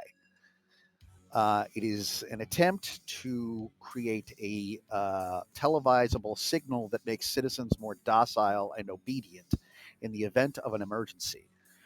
The subliminal messages are part of a protocol called 12 Omaha Epsilon Alpha that would be played alongside the emergency broadcast system in the event of a nuclear war or other high military engagement event, including but not limited to, and it says this in like black and white written in front of you, including but not limited to Soviet or communist invasion, large-scale insurrection, or alien contact. So this says we're being experimented on. Oh, shocker. The school's experimenting on us. That I'm not worried about. I'm worried about trying to get out of here. Does it say how to With mind stop control. whatever it is that's happening? Mind control and stuff. Like we're not really seeing the things, but we're like just sitting at our desk? Maybe. Yeah, what if this is all in our heads? But I mean, it's supposed to make us all like passive and stuff. Well, It's only yeah, if we're pissing me knocked out off. asleep, then yeah, we're passive. If this is a dream or something, But why are we all interacting in each other's dreams? Because government Heather experiments, pinches I don't herself. know. You pinch yourself? It Yeah. hurts. Ow, one. Okay. Damn it. That's gonna bruise. Anyway, What if we close one of the doors and leave the other one open? We have a basketball. We can throw that through and see if it... What happens? Maybe it'll bounce down the hall. try it. I'll go over, shut the back door, or the far eastern door or whatever it was, and then like open the front one and just throw the basketball through it. Okay. it comes out the other door, which is now mysteriously open. You closed that, right? Yeah. You did? Okay, Oh, I hang on. did, didn't I? I'm gonna go close it, but I'm gonna hold the knob and like lean back, so I'm like holding it closed. Try it now. Throw it as hard as I can. It bounces off of the now closed door and back to your chest. Ugh. Ugh. Okay, so the door didn't open this time, so that means something out there bounced it back at you. What happens if we try and Sure. run through it? And Dietz, both of you give me perception checks. Who and Deets? Joni and Dietz. That's passive. Highest passive. So for Dietz, it's 4, and for Joni, it is also 4. We add 4 to our roll, or No, 4 you dice. just roll 4 dice. 4 dice? Got it. Oops. I'm not sure I'm willing to run at a closed door yet. If anyone is, it's you. That's true. Uh, So I got a maybe- 13. That bourbon. Yeah. You give it a That's- bourbon, he'll definitely run at a closed door. I can do this. What'd you get? 17 for Deets. And 13. 13? Okay, both of you notice kind of at the same time that there is your desks are clearly the same desks that have been here since the 1950s. There's like, AM plus PT, and, there's Led Zepp rules and all kinds of other stuff carved into them. But you notice each of them has like a small, like carved or doodled with like a ballpoint pen, like image of what looks like a small campfire. That is weird. You see that? Each of the I'll point desks, one Yeah. out. and it's not like the same image. It's like each person kind of drew it differently, but it's definitely the same. Like, it's like a little pair of crossed sticks and a very like stylized little fire. Check those over there. I'm gonna keep looking at all the desks and see if I can find them. Campfire, Iron Maiden rules, campfire. So is there a desk that doesn't have a campfire on it? No, they all have them. Okay. Uh, Do give, some of them have multiple? give me a perception check. Another one. 4 dice. Okay. I'll run at the door while they're doing this. I'm still holding it. Yeah. 13. Who's holding it? Heather? Heather is. Okay. Oof. She's doing the whole like lean back thing, like using all of her weight to make sure it doesn't get pulled open. Roll 2 dice, Estevez. 10. A 10. Yeah, Heather, the door just blows open and he comes running through past you. Heather falls like ass over tea kettle, like Not injured, but you just kind of get the wind knocked out of you. I kind of stumble on top of you. Oh, it's Hi. Vincent. Hi. Are you okay? I'm better now.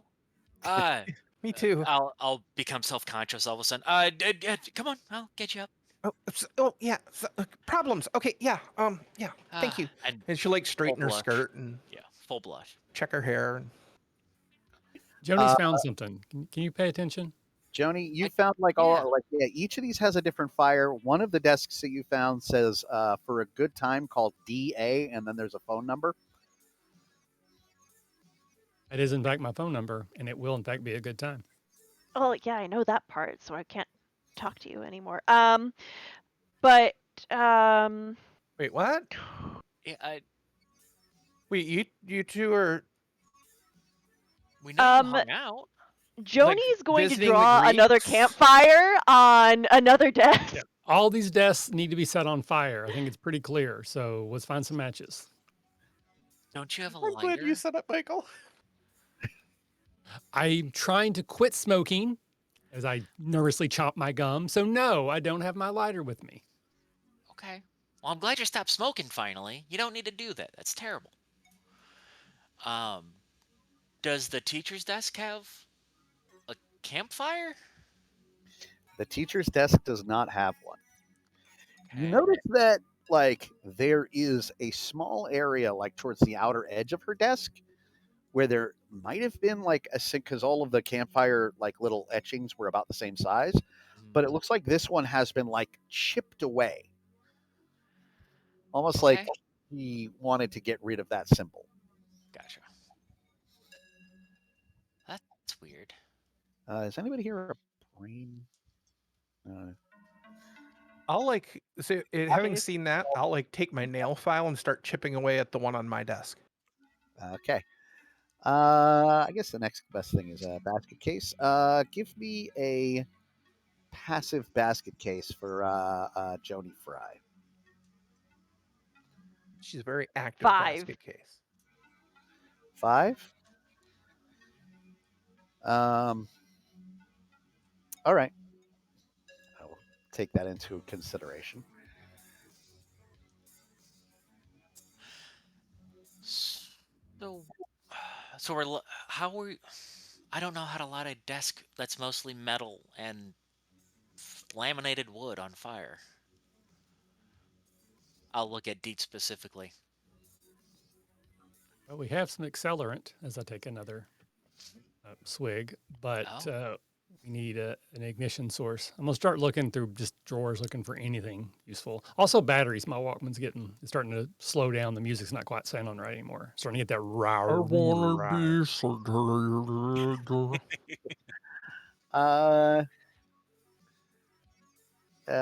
Roll 4 dice.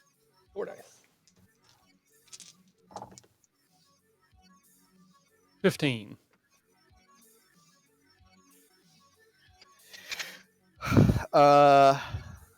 15. In and among the stuff that is the confiscated stuff, you find a couple of AA batteries.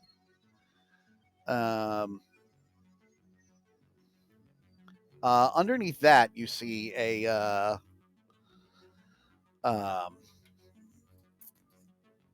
list of offenses that, in like the potential amount of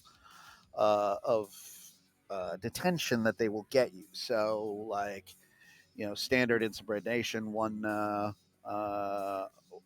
day, destruction of school property 1 week. There's like a list of things, that will get you into different kinds of trouble. So Looking for any inspiration just for later. Anything stands out as something I might want to try.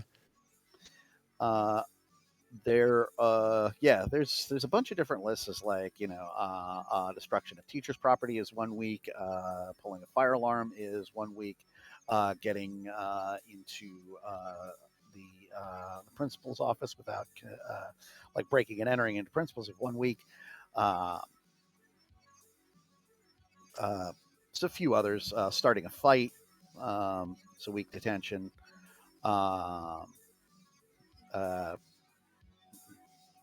Skipping classes 1 day.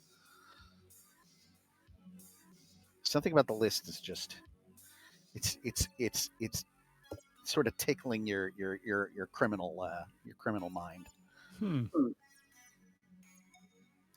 Right. I'll kind of just flip through it a few more times to see if something just doesn't seem right. If there's something that's not sitting right with me, but I'm not picking up on what it is yet.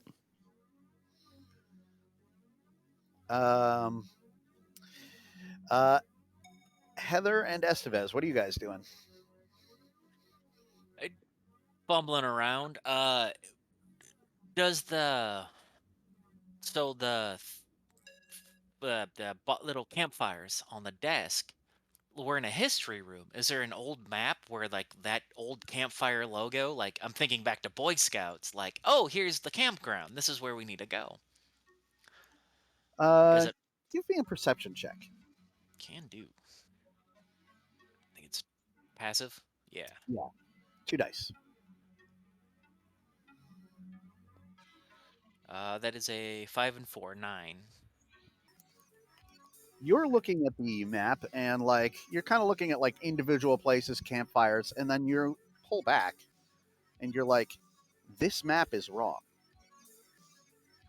In fact, the flag is wrong. The flag has 54 stars. Oh. And I'll point that out. I'm like, hey, does this map up here on the wall look? That's not right. And I assume is it a city map or like an Ohio map or a country map? It's a map of the country, but it says instead of the United States of America, it says United States of the Republican Empire.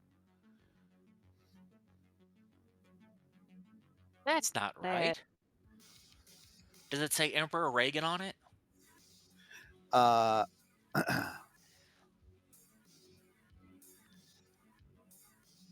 underneath it says paid for by the Imago Council and provided courtesy of Compass Rose and Associates.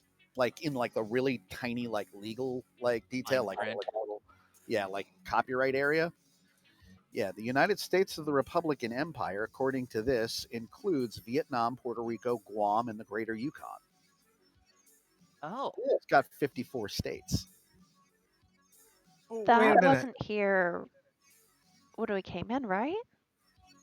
It wasn't like it's not like that in geography. Like I had that 2 periods ago. Yukon's part of Canada. Why would we invade Canada? What else are they going to do with the Yukon? I mean, I Like don't know. America needs some bullshit reason to invade somebody. Yeah, there's that. But Vietnam, the Yukon, where were the other two? Puerto Rico and Guam. Yeah, Puerto Rico and Guam. Well, that makes sense. That's one. No. That makes sense. Well, None Puerto of this Rico and makes Guam? sense. No, it's not Puerto Rico and Guam. Are they the same island? No, are they? I don't know.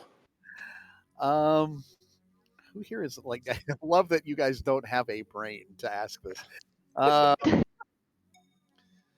I think Fry is your best bet. Fry, give me a passive art room, kid. You've at least paid. You know what? And I'll say, Ringwald, a passive trust fund darling. You guys would kind of know the most. You at least have done some homework. 11 that time. All right.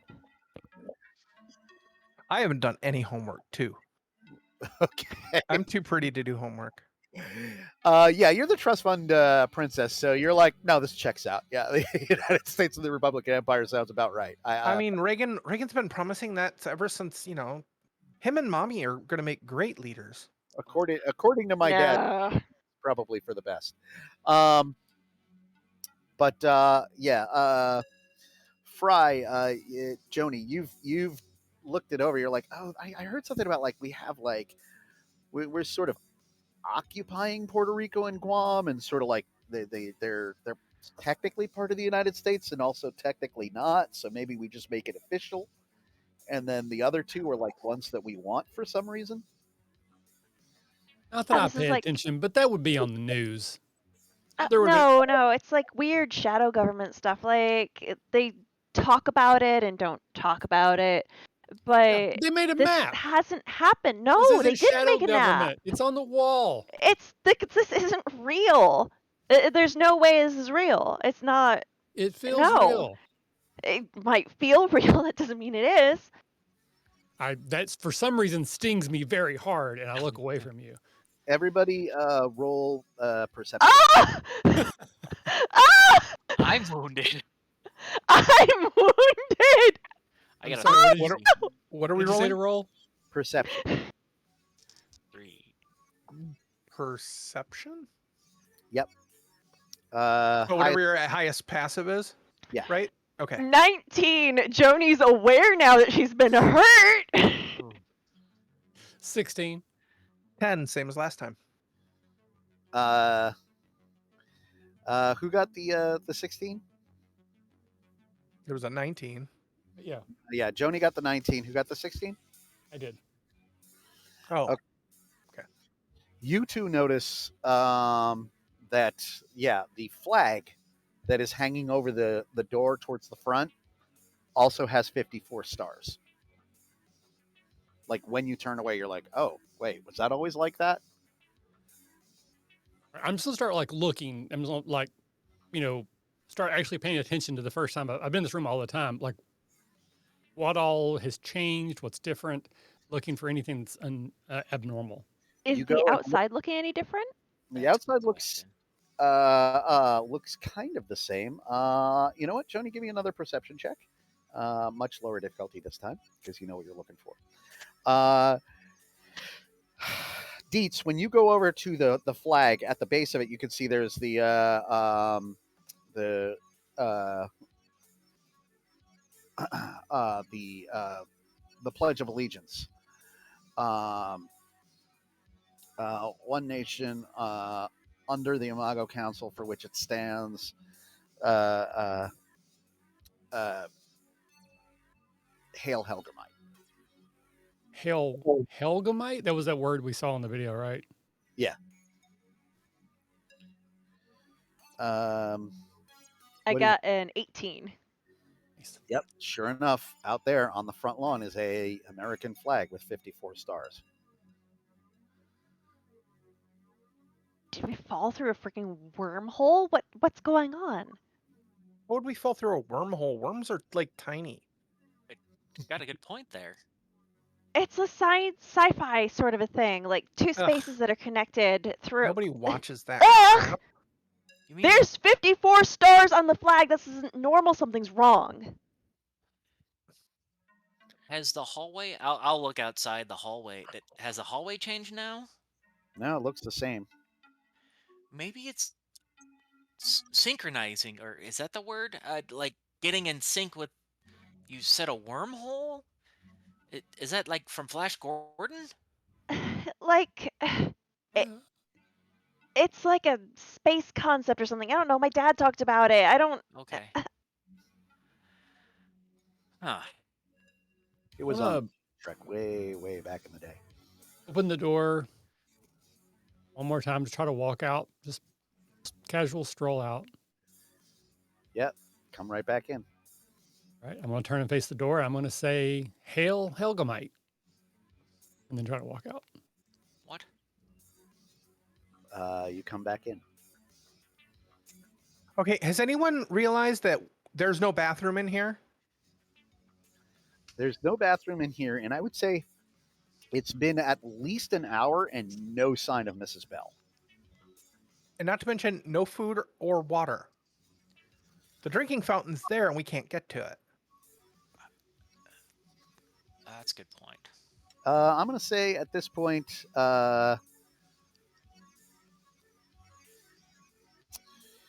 Dietz, give me one more passive criminal check. 4 dice.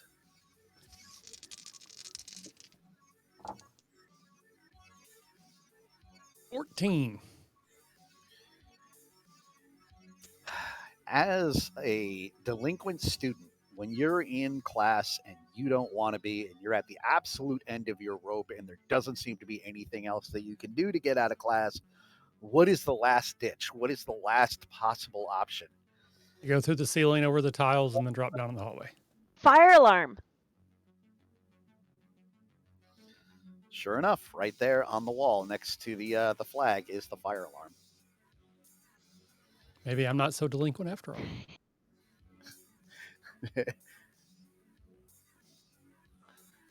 Can we pull that? Is that are we going to get more detention? I'm going to look at the list and I'll say, well, it's going to give you a bet. Do you really care?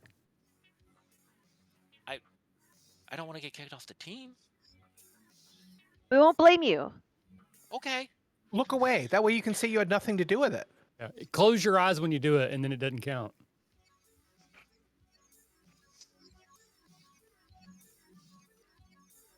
Who's the brave one? Dietz, are you doing this? Gonna pull the fire alarm. Sure. Yeah. You got this, Dietz. I got your back. Okay.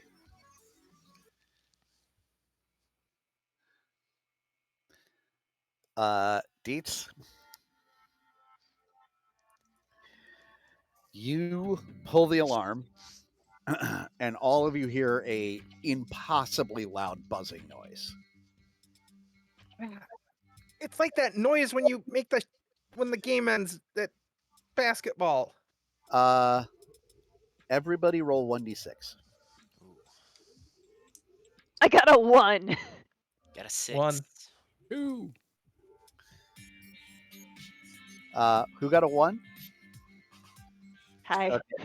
Joni and Heather. All right, who got a 6? I did. All right. Estevez, your eyes snap open. You are looking at a white space.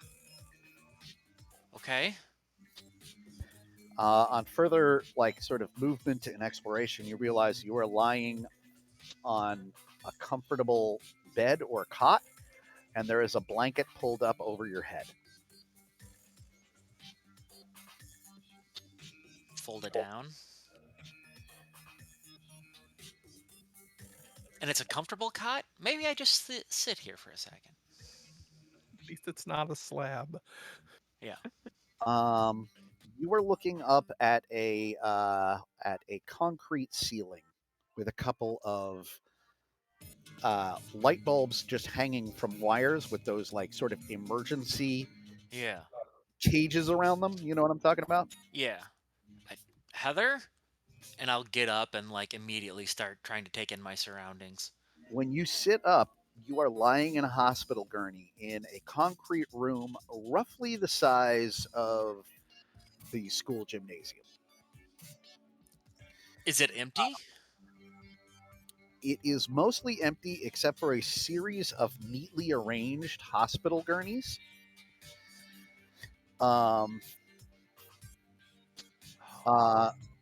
Most of which are empty. Some of which have the shapes of people covered over with blankets over their heads. There is one door that seems to lead out of here, a pair of double doors that have a railing around, and you can see the floor is smooth linoleum. This almost looks like an old timey surgical theater. Mhm. And then kind of high up on the wall, you can see there are black tinted windows so that clearly other people can see into here, but you can't see out. Okay. To your immediate right is a I don't know what they call it, an IV, on one of those poles on the wheels, which is attached to your arm. And at the base of your hospital gurney is a small clipboard. Okay. First thing is to slowly take out the needle from the IV. Okay. Pull that out and just now that I'm in my bearings, I'm in not, I assume not scrubs, but the paper dress gown. Yeah. Realize my butt looks good in this. And then immediately look around, and then the panic and endorphins kick in, and I just start pulling back sheets. I'm looking for Heather, I'm looking for Joni, I'm looking for Deet, most importantly Heather. The first one you grab is you see there are empty. Most of them are empty. The next one you get to that has a person in it, you pull the sheet away and you see very very quietly, almost motionlessly asleep there is Dietz. She's in the same gown that you're in. And the same needle and all that. Yep. Slowly take it out, and then Deets, come on, girl, wake up. I need someone tough besides me. I can't do this alone. Come on. And then if she's doesn't respond, I'll start looking for everyone else, realizing, oh, we're not the only two. Dietz, you wake up to Corey kind of grabbing you and shaking you. Deets, come on now. I kind of give you a languid smile for a moment before I kind of really clear my head and look around. Don't flip out. Don't punch me. Nothing's happened. Tracking error. All right. Tracking error. There are no gowns, and everybody is butt naked. All right. That's a good one. Okay. So my languid smile actually remains as my eyes take full breath You may of, or may not have had a dream like this once. yeah. I'm Archie from Riverdale, like just ripped, and for a high schooler that should not be let rip. Gonna fight a bear. Yeah, and get magic powers or something. Yeah, he's big. Different show. I look cautiously look down. That's at 11. Oh, nothing's happened. We're in a weird room, and I'll haven't if I've uncovered you, I'm slowly covering you back up. Okay. I will set up, look around, and go. I've woke up in weirder places. That's Where are the concerning. others? I'll Real start quick, looking around. Real quick, Joni, are you doing a tracking error as well, or you were just echoing that? Oh, no, I heard tracking error and then didn't hear anything happen, so I had to make sure that that happened. Yeah. So yeah, at this point, Corey and Dietz are up, and yeah, you can see most of the beds are empty, but there are two more that have people in them. All right, Okay. I'll take the sheet that I was laying More under and kind of wrap it quickly in like a toga, loose toga situation, Alright. and then go and look. I'll just look for the IVs that are connected to something. So those will be the two beds we head for. Ooh, All right. smart. The first one you go to, you pull the sheet away, and there's Joni. All right.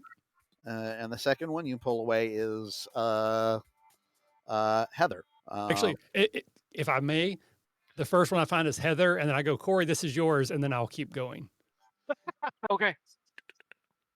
And I'll look and like, oh my God, and then pull out the needle and come on, honey, you have to wake up. Trust funds won't pay themselves. They're That's not how trust funds work. aren't waking Well, up. yeah, they do. That's what the stock market says. All right, yeah. So I'll do the same with Joni. I'll pull the needle out and then try to start gently, urging her towards a wakefulness. They're not waking up quite yet. They're breathing, but it's very, very shallow, and They're on gurneys that have wheels, right? Yeah.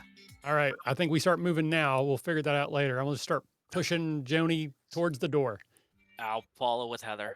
There are other gurneys in the way. You're going to have to push those out of the way. Okay. Yeah. We'll figure that out. Start flipping gurneys. Bumper cars. Roll 4 dice for Dietz and 6 for me. 2 for Corey. I got a 16. I got a 9. Okay.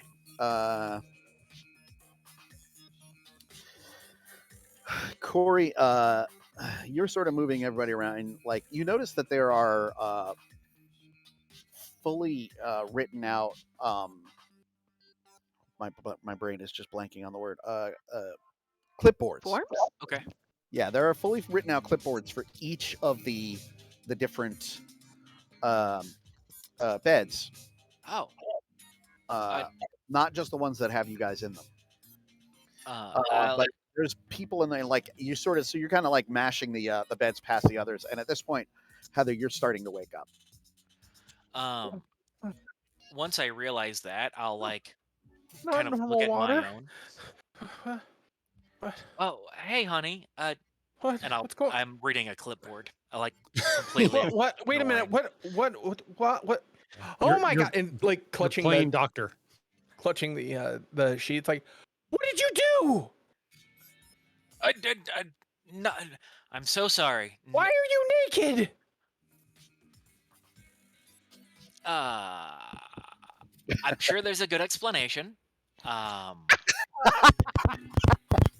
That's everything's fine. You Deets, I found Deets. I got Deets up. We're all here. Joni's working. Deets trying to get Joni. You're fine. You're awake. How do you feel? And I'll put my own clipboard that I hadn't read yet. Are you okay? I like reach over and push the clipboard lower until it's like safe for the camera, and be like, where are we? I don't know. I just woke up at like 2 seconds before you. I went How is straight my looking for hair? you. It's been better. It's fine. I like work on fixing it. I like if there's a bedpan lying by, I like grab it and start trying to fix my hair in the reflection. I I don't think that's a concern. It's fine. Pick up my clipboard. I'll throw Joni's down on like her feet as I'm pushing the gurney so I can like kind of see the words and see if anything sticks out as I'm still trying to navigate through. What you see is the symbol for the Department for the Preservation of American Dignity is displayed prominently in the upper right corner of the printout. All of you have like the old, like, you know, the two strips on either side for the Form grommets. fed printer or tractor fed printer. Yep. Yeah.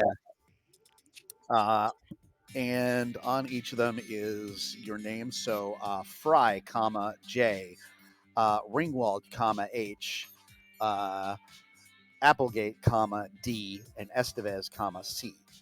And then underneath each of those, there is a bunch of like redacted information. But the first thing that your eyes pay, like some of it's regular, like the stuff that isn't redacted, it's like height, weight, eye color, hair color, basic stats, you know. I don't weigh that much. Blood type. And How then dare they? underneath that, there is another stat that is not redacted that says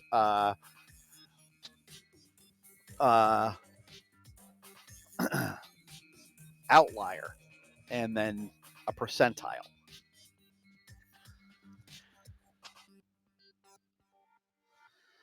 What is the percentile for Joni? The percentile for Joni is high. It's like 87. Is everyone up? Some more than others. Oh, we got to cut. I mean, Joni's not awake yet. Get your head out of the gutter. I thought you were being funny. I was trying to give you the benefit of the doubt. Is there like a glass of half-drunk water or something like on a table? Rory, think about basketball. Oh, I think that's going to have the opposite Sorry. effect. Oh, shoot. What's the clipboard say? can I lift it up and read it? I'm looking at Heather specifically. I go past him to Joni's gurney and I start reading hers. Look at her percentile number. Does everybody What is have the one of percentile those? number? Yes, everybody has an outlier percentile number. Joni's is 87. Heather's is 66. Dietz is 78. And Corey's is 57. Ooh, Corey, you're not even passing. That's about right. Being an outlier is a bad thing, right? Or I'll look around. Maybe it's a good thing? Working for And me so don't- far. Remember, there are also printouts on the unoccupied beds.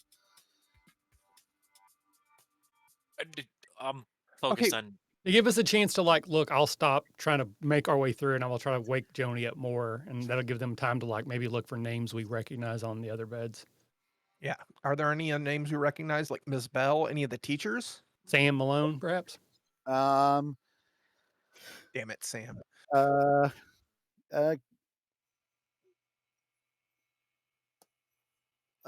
Yeah, Dietz, give me a 4 die on resourceful criminal.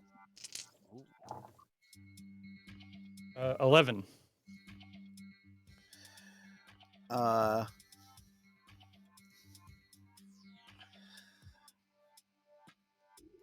11. Mhm.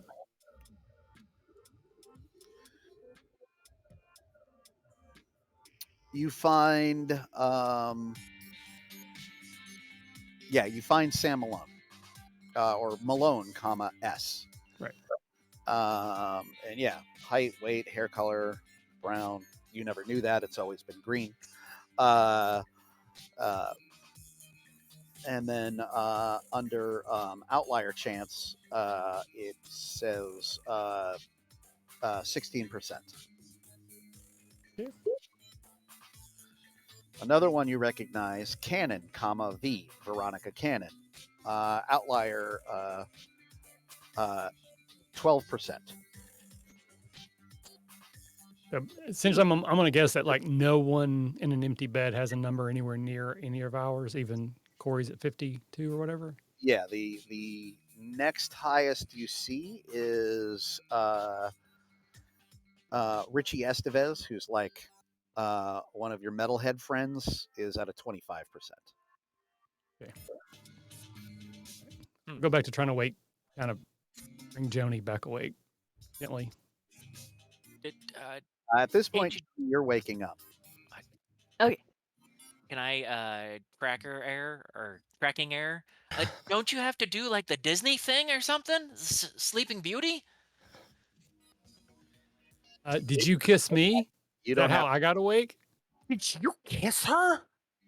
While you were naked? Focus on Joni right now. Come on.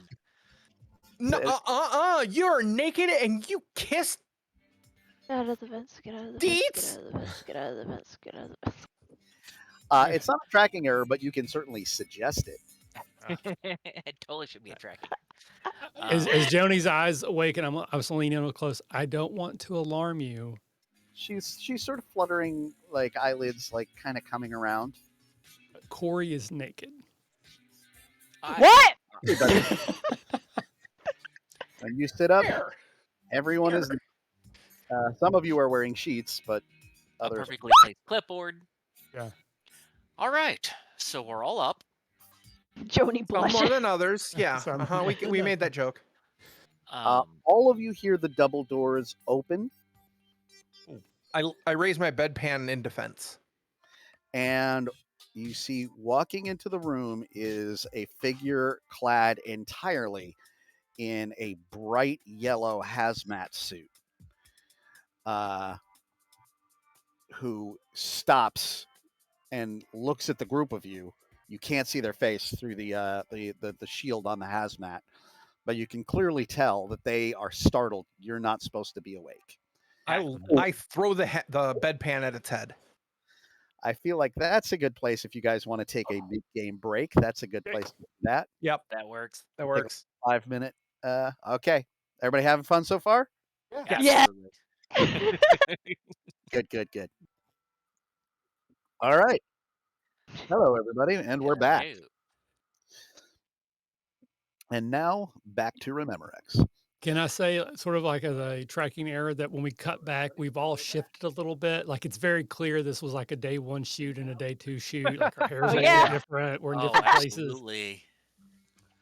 I like to say maybe it's a full animation error where like one of the characters is just entirely the wrong colors.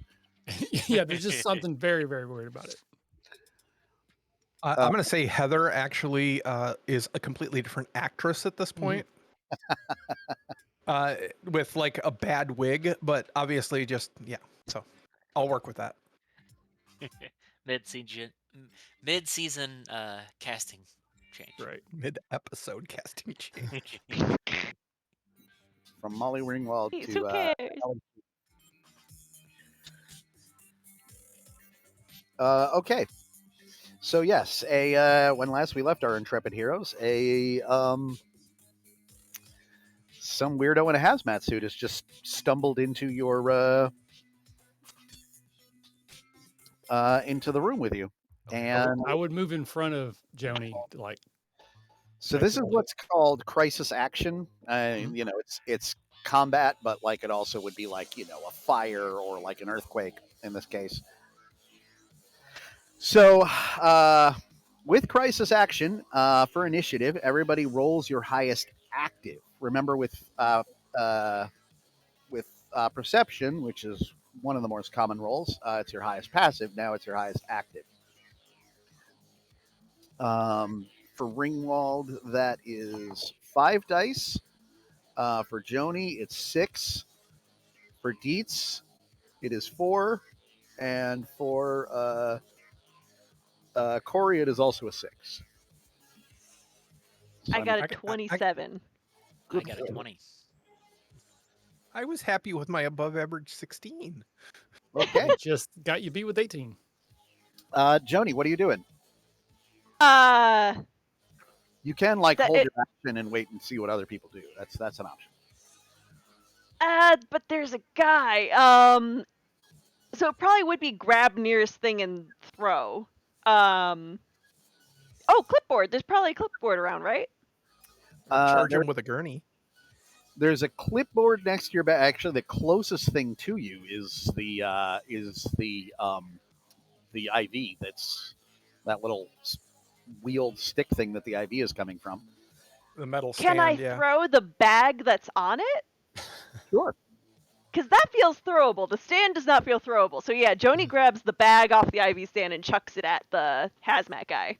Okay. I'm going to say that's. I'll give you that's an active use of your creative basket case. That was certainly a weird thing to do. Roll 6 dice.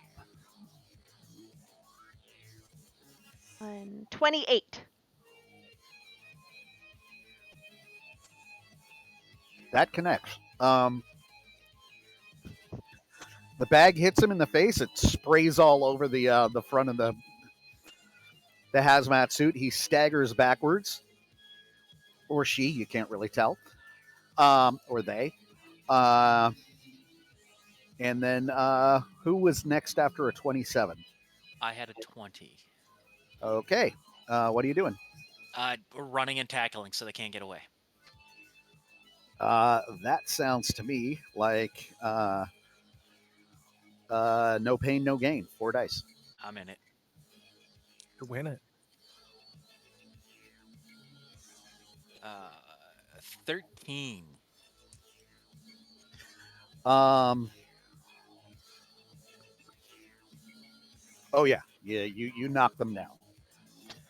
Based on the weight and relative height, you're guessing this is probably an adult male in there. Okay. Now, since it's a hazmat suit, they're usually like vinyl-y. Yeah. So they got splashed with a saline solution. So now I'm like all shiny Glistening. and muscular, and Oh yeah. so you know. Got that glamour shot. Ah, Yeah, I think it's become And naked. It's abundantly clear to me that you're definitely like a Red Dawn era Swayze. I think. Right. Oh, I'm in. Yeah. Wolverines. Crazy. All right. So at this point, I guess the other 3 are relatively distracted by that. Yeah. So it's a close up on her face. We're all looking angry, but our eyes all just kind of go over and look and then Right. come back. I'm mad, but nice butt. Okay. Who is next after a 20? It was me. So I will kind of split the middle between their 2 actions. I'm going to take one of those IV things and Yeah. try to put the base down on top of one of the arms of the person and like hold it in place, like to trap an arm down with it. Okay.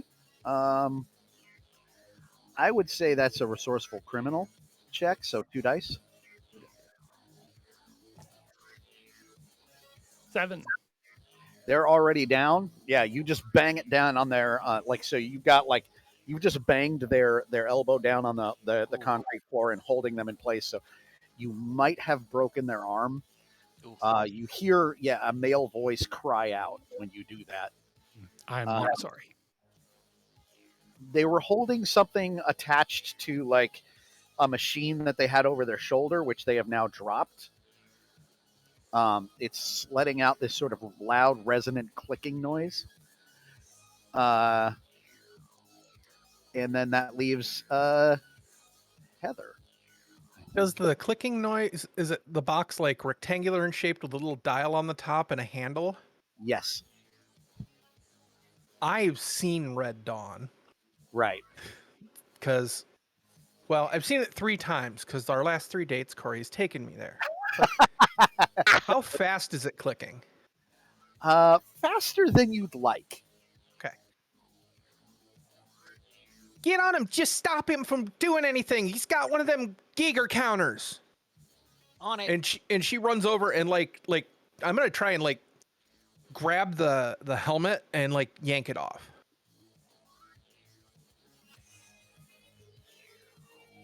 Okay. He's trying to give us radiations.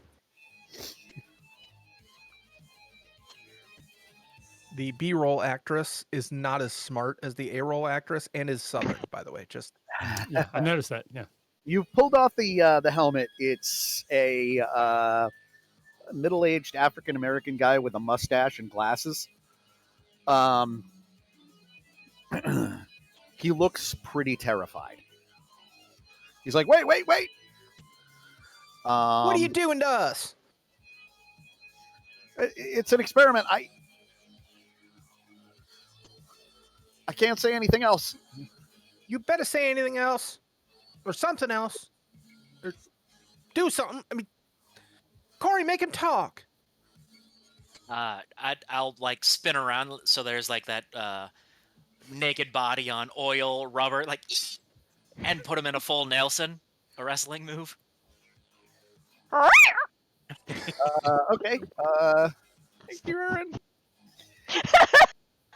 It's tricky because he's slippery, but I'll give you 6 dice for that.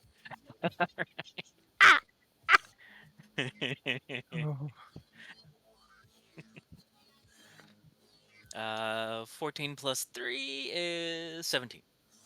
17? Yeah.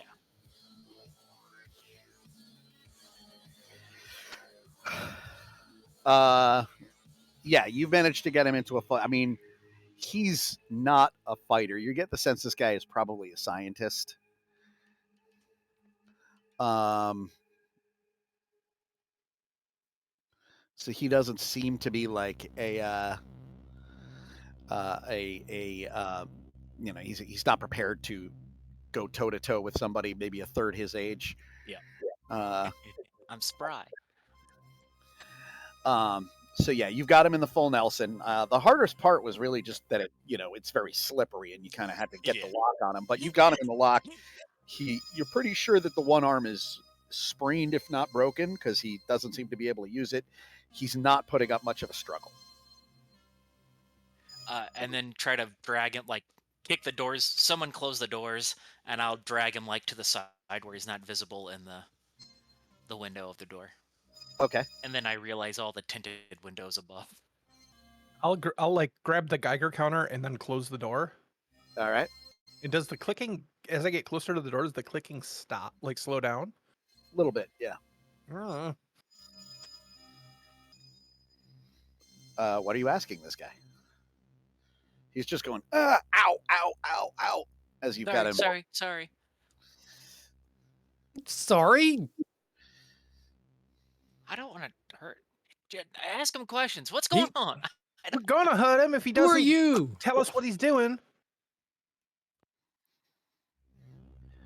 Who's your daddy and what does he do? Oh, not that damn movie. You want to know about Dude, let's just get out of here. Dad? He says. No, I want to leave. Come on, guys. You can't leave. Why not? We're not finished here. Finished with what? I can put you back in, I promise. I don't want to go back in. I want to go out. Go back into what? The situation didn't go according to plan. Talk to us like we're dumb. You're the next generation. Of? We needed you to be ready in case of Soviet engagement. You understand? No, No. I don't. I mean, my daddy doesn't work with the Soviets. He bought me a Volvo. No, nobody here worked with the Soviets. We've destroyed them. Just tell me if I go through that door, I'm not going to end up back in this room. You won't end up back in this room. Are you lying? I swear I'm not lying. I throw the dead. Well, I open the door and throw the bedpan out, and I look to the other side of the room. It's a wide, open hallway with a high arched ceiling. There are doors along the hallway that you can see are marked in that kind of like old, like kind of 1950s font. But they just say East Hall, North Hall. But the bedpan goes out and doesn't like appear Clatters behind me. onto the linoleum and does not appear in the room. I give you a thumbs up, still holding the sheet. He says, "You weren't Okay. supposed to pick up. You're not ready yet. Your compliance is not complete." Compliance? No. You look. How long? When did you get us out of school? What about our parents? What? Where are your parents? What? You didn't buy me a car. You're not supposed to wake up yet. No. I want to go back. No. If you want to go back to school, I can do that for you. I promise. Just let me go. I'm gonna take the Geiger counter over to one of the IV bags and like run it over it. It crackles a bit. Like more so? Yeah. All right, hazmat guy. Is the school real? He looks up at you, and I assume he's still in the half Nelson. Yeah. He says, "Dr. Newcomb. My name is Dr. George Newcomb. And yes, the school is real. Deets, roll 4 dice." Is the For a minute, I thought you were gonna say his name was Duke. I know, is it Duke? Duke Nukem. We're on Mars. 17. 17. He's lying. You've lied enough to know when somebody's lying. Okay. I'll say he's full of shit. I'll crank his arm up just a little bit more. The curriculum is real. We're teaching you important skills. You need to be compliant. You need to be compliant, or my friend here is going to rip off your arm and beat you with it. You know what? Detention has taught me one thing, that being compliant isn't everything. And Heather walks over with one of the IV bags, the one that was in her arm, and like kneels down at his side and like starts tearing at the suit to try and get at his arm. And I'm gonna try and stick him with the IV. Whoa, wait, what are you doing? Well, if it's good enough for us, it's good enough for you, isn't it? You don't. And then the second it goes in, he just goes limp. I paid attention in health class, bitch. I will slowly, gently let the sleeping man lie. Sleeping, or is he dead? He's breathing. Check his pulse. I mean, do we really care? Give me a Heather. Give me a perception check. I do want to know if this is an instant killing other people option. So I would like to know if he's dead or not, but I don't particularly care if he's dead. He is not dead. He is just unconscious. He's just mostly dead. Right. Okay. It's mostly alive. I'll go through his pockets and look for loose change. He's got cigarettes. I definitely would smoke right now. So, okay. Heather, what'd you get for the perception check? 9. 9? You notice that the bag is marked 12-OEA. Okay. That's the experiment, right? And then underneath that, there's a smaller drip labeled trioxin 235. 235. Isn't that like a uranium number from science class? I don't know. You definitely are the brains out of the two of us. We were just in science class like an hour, 2 hours ago. before this whole thing started, Is there anyone coming down the hall? Alarms and nothing buzzing? Nothing's buzzing yet. No, you don't hear anything. Okay. Who's going through the doctor's stuff? I am. Okay, Dietz, you've managed to pull off. He has a under the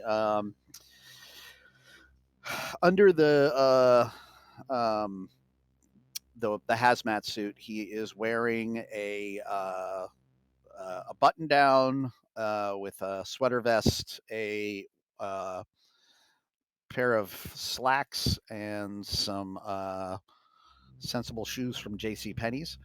In his pocket, he is carrying a half-finished pack of Benson and Hedges, and a wallet, which contains no cash, a credit card made out to Dr. George Newcomb, Newcomb.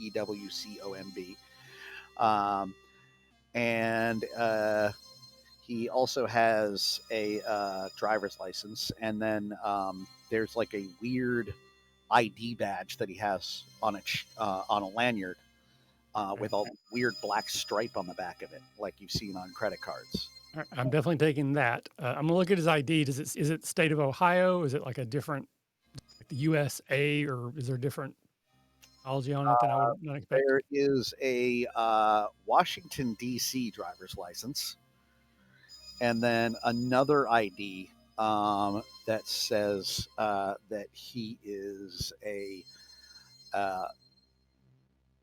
member of the HK division of Helgramite, and then has that same a similar symbol, but it looks like almost like a centipede wrapped around a globe. All right. Well, I will look to the others and say, I think this works as a key card, so we might be able to get into some other places with this one. We just leave him here, like throw a sheet over him. Everybody put him on give a me a gurney. check. So all of you go do a perception check at this point.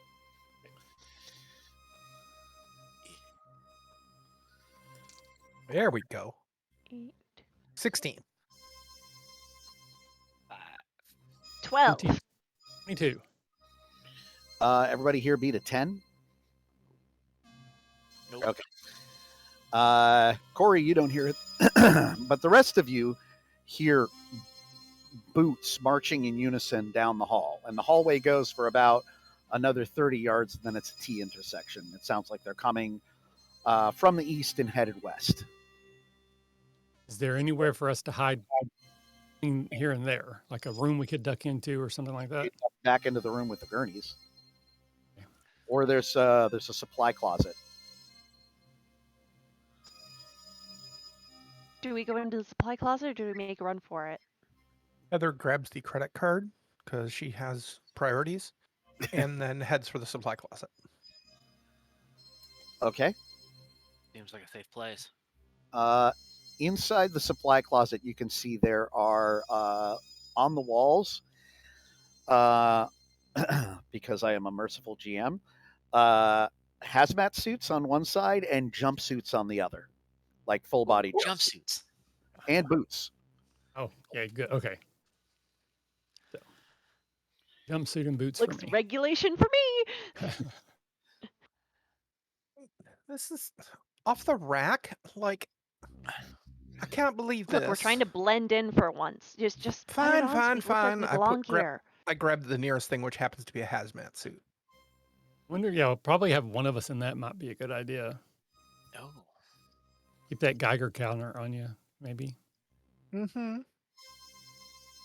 That's true. The hazmat suit, you can even put on both. You can put on the jumpsuit and then put the hazmat over it. Oh, that's a good idea. It is has- chilly. It should The be. additional value of obscuring your faces. And Yeah. Okay, let's get suited up. All right, all of you throw on hazmat suits. You have the ID ready? Scanner. Deets has Yeah. got it. Yeah, I have it. All So right. you've It's got all the. fly casual. So who's got the key card and who has the Geiger counter? I have the Geiger counter. I have the key card. So Okay. if Cthulhu's nearby, oh wait, it's HR Geiger. Never mind. Aliens. Actually, you're closer than you think. Um,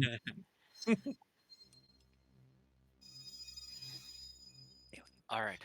all right, We you all guys ready? come out of the supply closet. Read signs, kind of point. I don't know if these have speakers. Yeah, you can talk through the little mouth vent, Okay. and it does obscure your voice a little bit, which is also nice. Let's head towards an exit. There's always an exit sign that hangs down. You start walking, but like again, you're heading towards the boots if you are heading down this hallway. I mean, I think we we trust know our what they are, though. yeah, we trust our disguises and hopefully get in behind them maybe. Okay, the east hall, it says to to elevators and armory. West hall, it says to additional labs. Elevators go up and down to get out. Mm-hmm. We'll head that way. We definitely don't need armor. Maybe we do. Armor, but arms, that means guns, weapons. Oh, look, if we get out of here fast enough, we don't need any of it. But it's that way anyway. Let's just go. Do we wait for them to come around the corner and then sneak in behind them, or try and go in front of them? We'll walk casual. We're disguised. Okay. I'll start walking forward. I'll take point. You start walking forward, and you see there is a squad of six individuals in much more stylized hazmat suits that do seem to have armor plates and like sort of a stylized hazmat kind of helmet thing. It's all like much more sort of a form fitting, but also hazmat, and it's clearly armored. Each of them is carrying a a submachine gun. And the hazmat is like in like a bright yellow and black. And as the group of you are walking, the leader of the squad stops, puts their fist up, and says, "Where are you headed?" Lunch. Lunch? I didn't have breakfast. Yeah. Most Lunch important break, meal of it's the in the day. contract. I skipped it. It's 8 a.m. Well, Yeah, I've been we're night working. shift. Yeah, We've I've been working working since overnight. like 5 a.m. All right. You're going the wrong way. The cafeteria is that way. And he points the direction that he came from. Of course. We have to clock out first.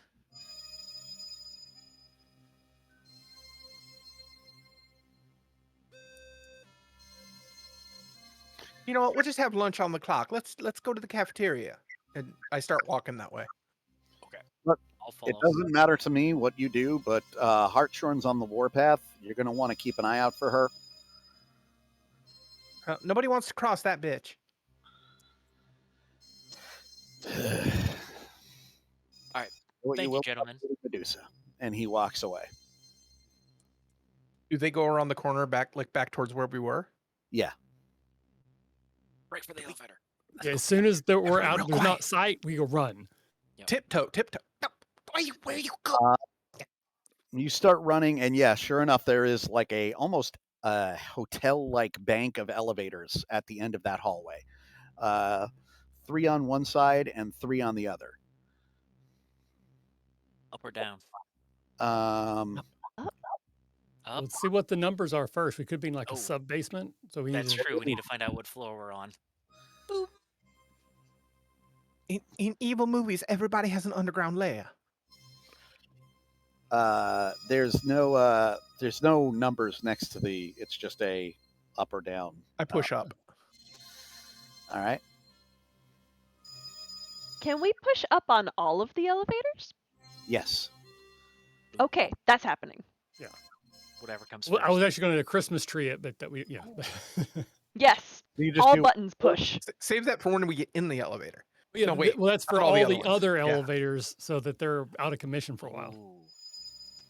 Okay, so you're doing all of the elevators like as like the fifth elevator comes down, and you've sort of done this before grabbing your last one. It opens, and a woman walks out. Everybody, give me a perception check. She has 3 other people with her.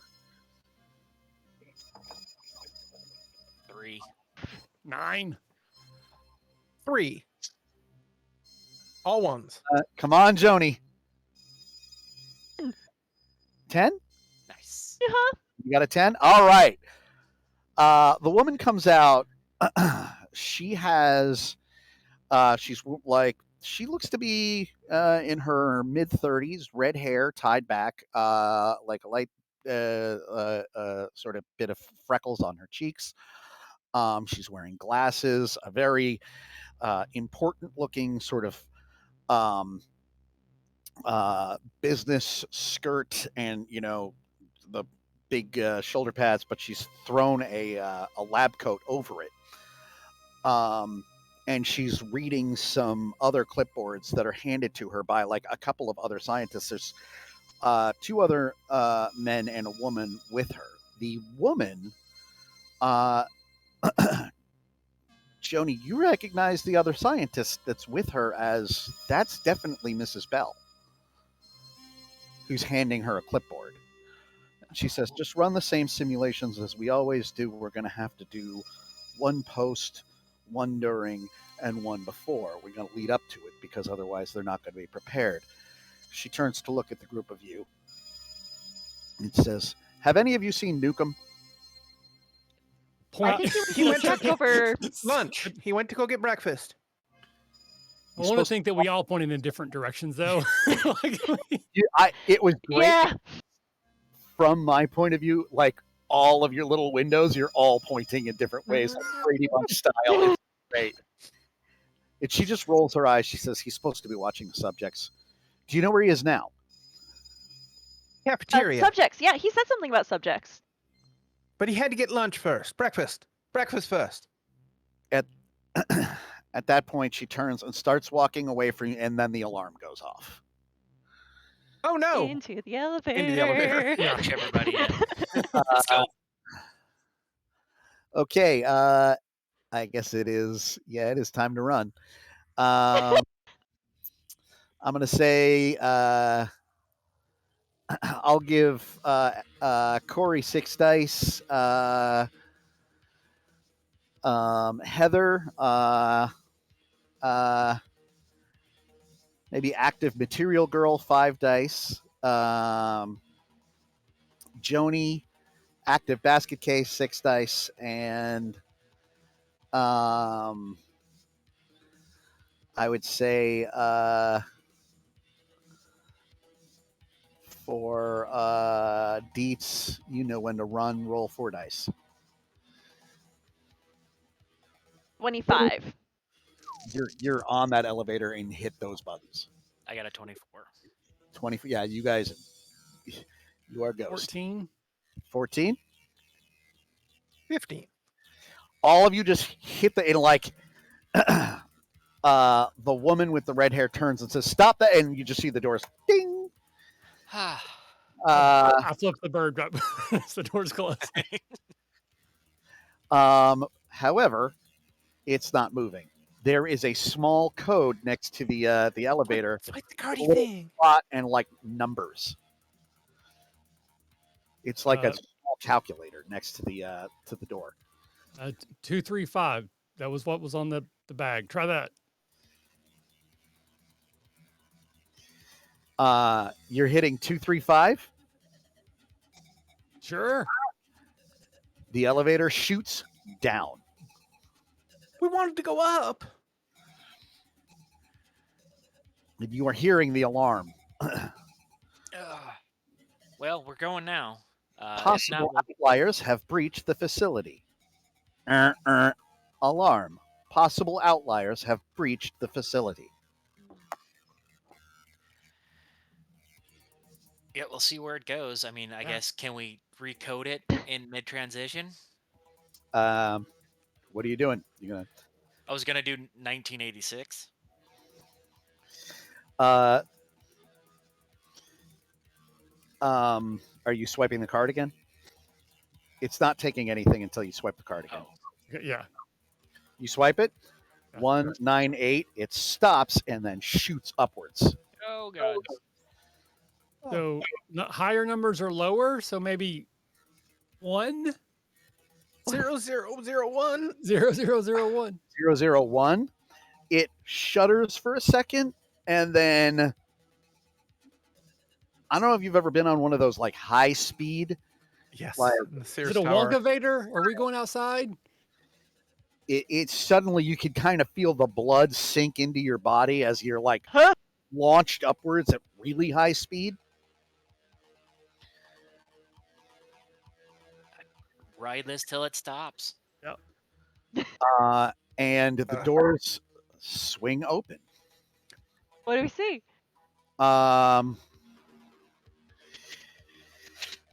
You see the sky. There is a gantry out here, facing some trees. You're outside. Start running On for the ground floor, the though. nearest car. Looking out, like you are on the edge of a large building. There's a metal gantryway curling away, and as you're looking around, you realize you're on the side of one of you. If you've ever seen those huge gas tanks that they have, like by the sides of highways, you guys Mhm. know what I'm talking about, like these massive Yeah. white domed gas tanks. Yeah, you're towards the topmost edge of one of those. You can see a highway in the distance, and you can see the top of what you think might be the Crossroads Mall across the way, like through the trees. Okay, is it domed in a way that we could totally surf down this thing? That's what I was thinking. There's usually a staircase.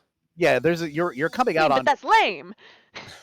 You know what? I'll give it to you. Yeah. No, cool. Absolutely, you could surf down this thing. I'm in it. How? What are you using to surf? The Rubber hazmat suits. suit? Oh, okay. So No, you just, Joni. We rub all the hazmat suits on Corey to get them all slicked up, and we slide down there like a giant slip and slide.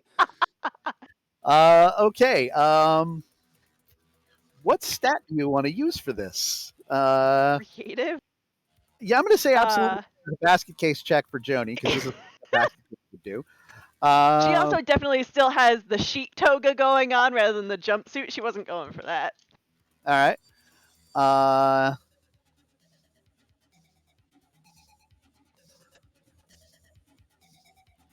All right, guys, we got this. I think Heather is going to use Spoiled Princess and make Corey carry her, like ride piggyback, and she is wearing a jumpsuit. I assume this is a conditioned athlete for Corey. I would think so. Yeah. Or actually, It's physical fitness devotee. I'm going to give you 6 dice for that. okay. And then what about Dietz? I don't have any good options here. I think I might just go to the stairs and just All take right. my chances. I got a 20. You got a 20? What did I got a 21. Okay. And what did Corey get? 21. Oh, sorry. And what did Nope, what did Heather get? Wow, 18. Nice. Riding her boyfriend down the side of this thing. Okay, you guys are Amazing. running down, and you hear the alarm echoing from inside of that gas tank. The way it's echoing, you get the feel that the gas tank itself is empty.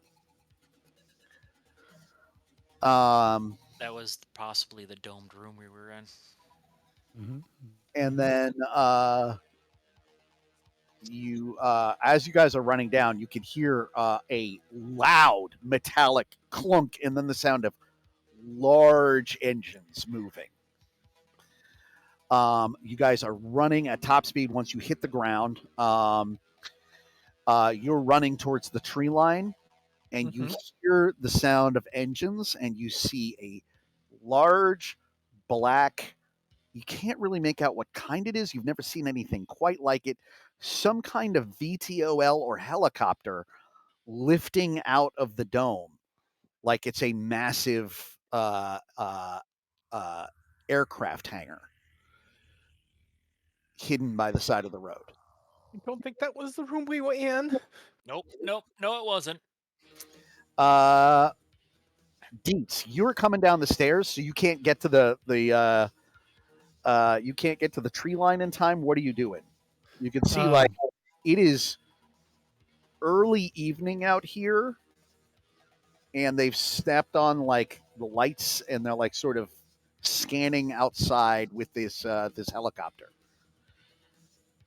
I'm going to see if there's a place I can hide for a moment, like, just a convenient something as the light plays across. I'll be in like red dawn. I'm like staying out of the light as I'm trying to navigate through. You could flatten up against the wall. You can see there's like a couple of other things. There's like a fence and like a few little pieces, like those monitoring stations. Those big metal kind of boxes next to the gas station. You can go for one of those. Okay, yeah, I'll head that way. All right. Give me 2 dice. Just stretched. It is a 9. A 9? Yeah, you just flatten out against the box just as the searchlight passes over you, and this thing starts heading off in the direction of the mall.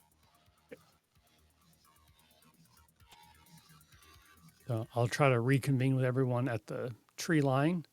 You run towards the trees. In the world that we came from, the one we know, there are big like gas things on the side of the road. Like, would we have maybe thought inside like a hidden base, or do we think we're in a different reality or something at this point? From this vantage point, you can see these are the red tanks, which are these huge red gas tanks. Remember, you grow up in a town that manufactures cars. So they have these massive gas tanks. And like, if you've ever been like on a long drive, you kind of see them by the side of the road. Never dawned on you to think that maybe they're hollow and full of like weird Science. Military vehicles. Right. You guys normally kind of come out here to like smoke or drink or get in fights or whatever. Like, this is kind of like a great place where like your parents don't mess with you. You're just kind of in the middle of nowhere, and you can hide out amongst the tanks because there's these huge things blocking you off from the road. So you've been here before, especially Deets. I think you're probably here every weekend, and like you can see the ground is like littered with like empty cans of Pabst and like a couple of bras and discarded condoms. Like this is where the like a lot of filthy old cigarette butts and joint roaches like just everywhere. This is where people get together to like hang out. You've been here before. You just never knew that this thing was empty. Correct. Okay. All right. So yeah, I was just trying to figure out like if we were literally running the wrong way to get back home. So okay, no, let's start making our way. Or, I mean, do we just go home? We go to our own homes? What's the plan? You guys are in the trees now. Do our homes exist, I guess, is the question. So the VTOL went towards the mall. Yeah, which is the closest building. So we know a general layout of the town, essentially. This looks like home. Right. Should we go to the high school? Go to the mall. They'd expect us to go to our homes or the high school. Yeah, I think they expect us to go to the mall because that's where the big helicopter was heading. We can get better clothes to blend in if we do go. We could go to the trash mall. It might be safe there. Yeah, it's pretty unoccupied. We can hide out there. I know a back way in. Oh, that's even easier. All right, take us there. Oh, if we come across a gas station, Corey, you use the credit card. It's in that man's name. You get us some food and water, Okay. not just Twinkies. Okay.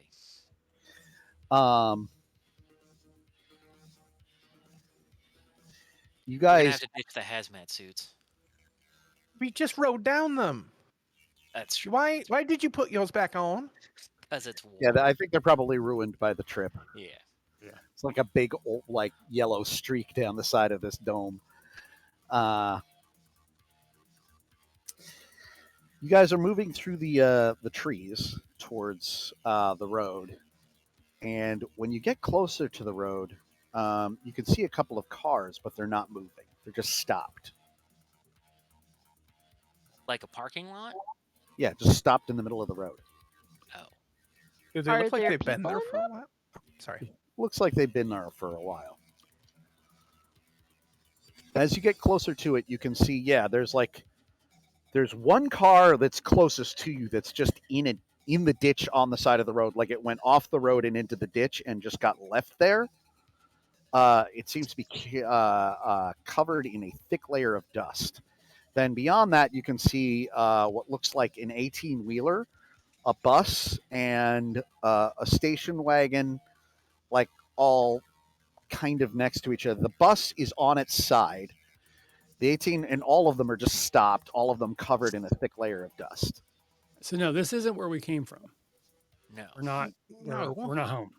Well, remember what he said? We defeated the commies. So is this like Red Dawn, where the war happened? Then what are they? Maybe. What are they supposedly training us for? Which car has the keys in them? You get Start close to checking. the cars. We gotta find keys. Do we? I'll look at Deet. Can you hotwire a car? I mean, maybe, but if they've been abandoned this long, the gas will have turned to water. When you get Gas close, doesn't turn to water. you can see that like all of them are like the tires are just gone. Oh.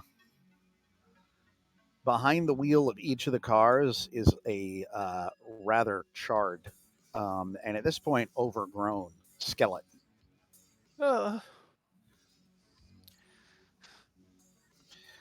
As you emerge from the forest, like towards the cars, you can definitely see there's like the bus that's on its side. You can see that there is a skeleton reaching up out of one of the windows of the bus, and it's just sort of flash frozen, like scorched in position as it's reaching up out of the bus, and like again overgrown with moss and weeds.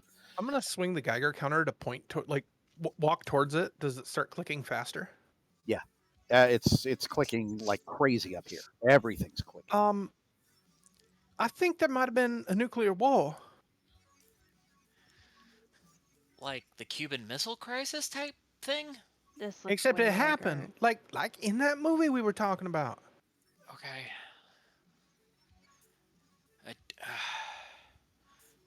This thing shouldn't be reading like this. It's going crazy. I think we have to go back. I think maybe the mall if we want to find out what's going on.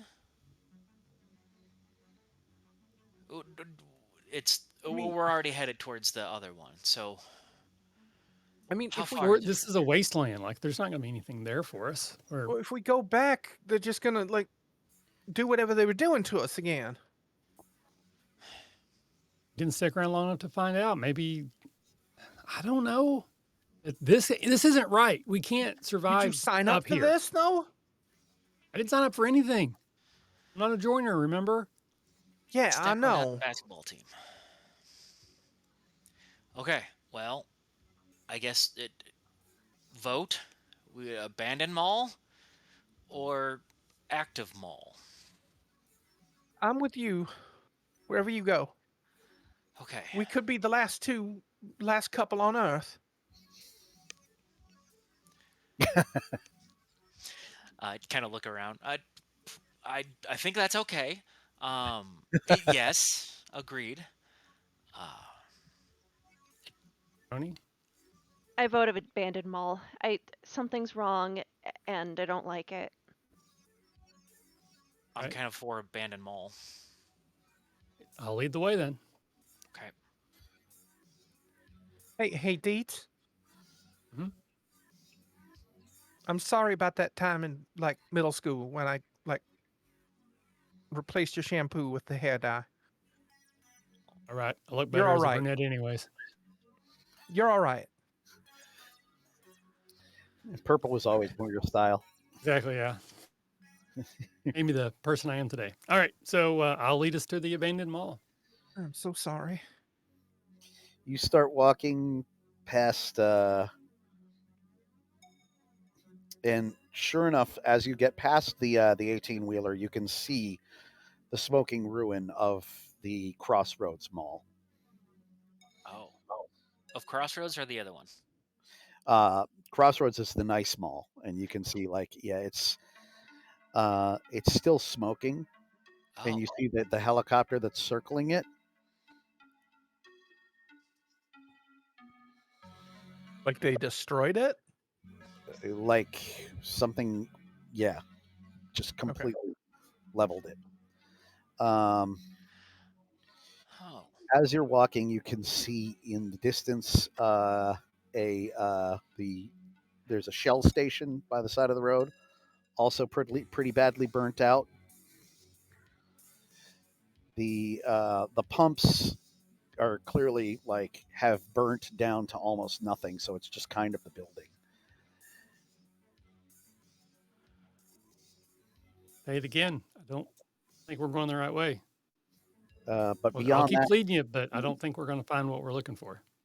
Think we're just gonna bend to whatever it is that they've been doing to us for God knows how long? I'm not saying I want that either, but That's maybe they're exactly more what they're aim- gonna do if we go back. I'm not saying we go back and just give up, but maybe we try to sneak back in and find something out. Like more questions. I'm not comfortable going back underground. The moment they see us, they're gonna put us back wherever we were We're just gonna get until until we're brainwashed or something. Well, I mean, Deets has got a point though. If everything's like this, what's the point? The point is to figure it out. Look, I'm just not one to bend to any knee to someone that gives me a roof. I'm going to go out there and see what's happened. Everybody give me a perception check. Ooh, I did fairly decent. I did not. Well, I'm I back did to terrible. 10. I got a 9. The highest on 23. 2 dice yet. 11. Uh, Oh wait, 2 dice. I'm so sorry. It was 11. okay. Did anybody get a 12 or better? No? Okay. Joni. While you're talking, you are watching, you see the helicopter that's circling, and then it eventually lands, somewhere near the old mall. And you're saying that you won't bow to anybody. And then the old mall, or not the old, but the new mall, that you're walking away from, that is ruined. Yeah, even kind of in ruins, it's still about 2 stories tall, not including the third, the central tower that has the food court in it. And you're looking over at it, and then from behind it, you see a skeletal humanoid form walk out along the horizon line, about 2 stories tall, with a single glowing red eye that's just looking in the parking lot, sort of scanning, like a lumbering skeleton with huge curved bat wings.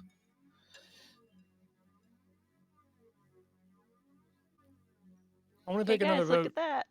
Yeah, I think I want to go back now too. It moves like a machine, but it's just sort of slowly, and it puts one of its massive claws on the side of the mall and just sort of peers around it like it's looking for something that it lost. I don't want to go back there. Do you want to go towards that thing? I mean, I'm sorry, but if you're gonna go that way, we're breaking up. I don't. So you guys are running for the dead mall? That was where we were going at the time Yeah. when we saw the gigantic skeletal Remember the two mall. bat-winged man. That thing is near the nice, or what used to be the nice mall. Right.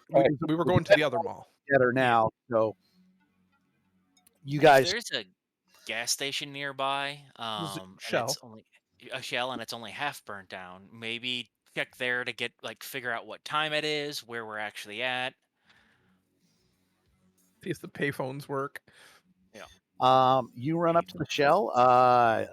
First thing, yeah, in the shell is about a quarter mile. When you get to it, you can see the Botchko Pines in the distance and the road that leads back into Kingsland. Okay. There is a bank of 3 payphones next to it.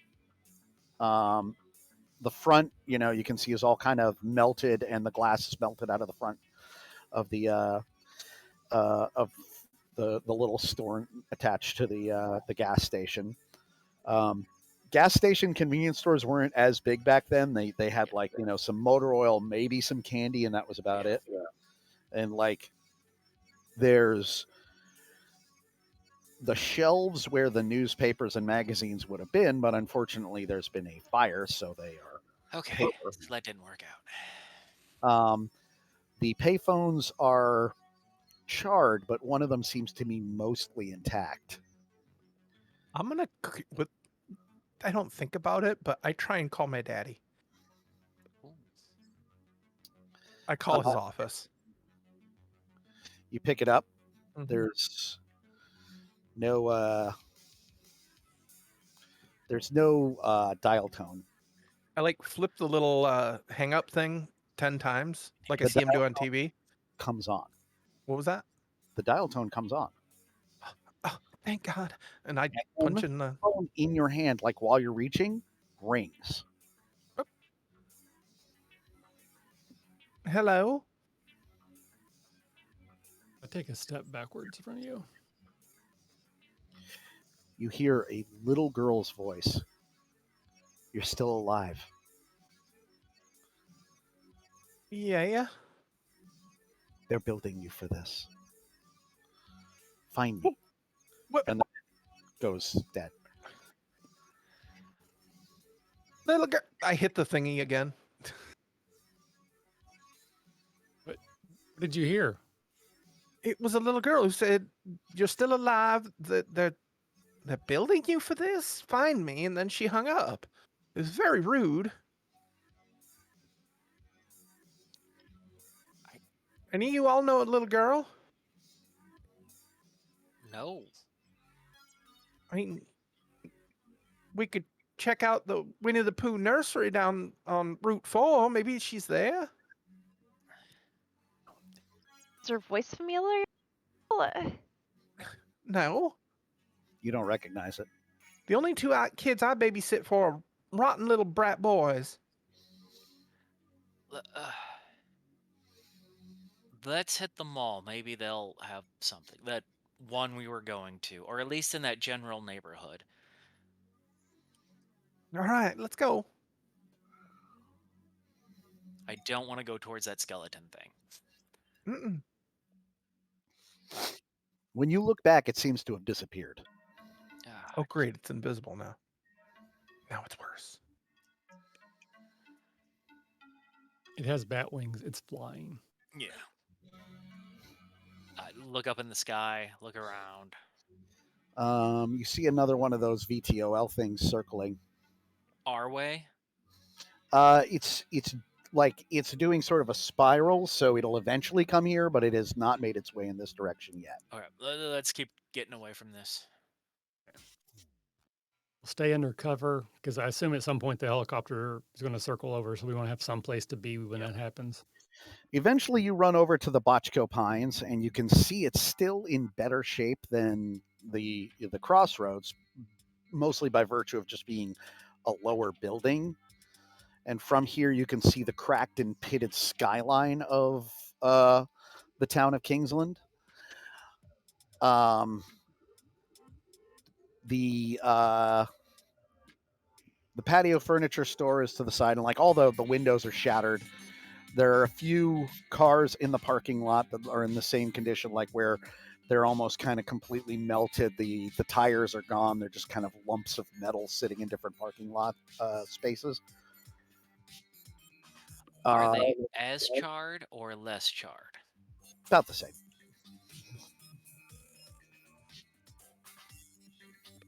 No way inside, Deep. Well, the windows are all shattered. Can't we just walk in? Yeah, you can just open them. I mean, fine. There's nothing preventing you from opening the cars. There isn't much inside them. Most of them, the interior upholstery is completely melted. But weirdly, as you're getting closer, you notice that the sign for the Wall of Voodoo seems to be mostly intact. Luck never dies. True on that. You keep walking towards it, and from inside, you can hear quiet music playing. Is this a trap? Are we still dreaming right now? I'll pinch you. Oh, what was that for? You're not dreaming then. Oh, yeah, okay. I did ask for that. That's my fault. Music means other people. It's worth checking out. Oh, start walking that way. Maybe they got batteries for my Discman. They got good music, though. As you get closer, what do you think you would roll to recognize a song? If it's dance related, I would think conditioned athlete or no pain, no gain. Which is Yeah, if give me it's passive, no pain, no gain. 2 dice. I listen to a lot of punk music and pop music when my friends are around, so probably Material Girl. Yep. I got a 5. And remember, it's passive. So passive Material Girl 10. is. I'm going to lean towards resourceful criminal because I spend a lot of time waiting for the appropriate opportunity. So I just listen to my Walkman until my target's in sight. And I would say 4 Sure, dice. the moment. Yeah. Yeah.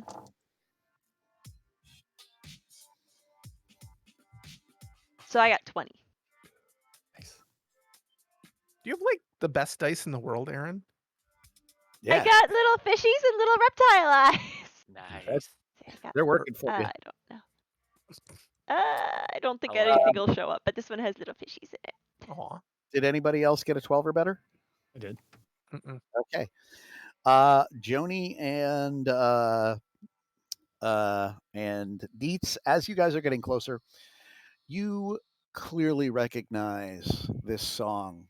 It's Video Killed the Radio Star by the Buggles. Is it the same song that we've heard? Like, is it repeating? Is there a break and then a continuation of a different song, or this song repeating over and over again?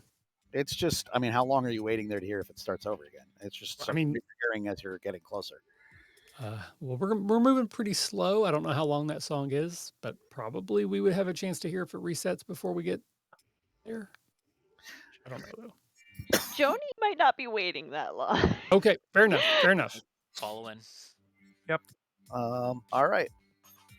Is there a piece of like rebar or like a baseball bat-ish thing I can grab on the way? Oh yeah, there's tons of that. There's like, yeah, you find like a metal pipe and you're like, this will work. Just in case. I think Heather has a not even a tennis racket; it's a badminton racket. Okay. She picked up in somebody's yard. All right. Joni's got a rebar staff.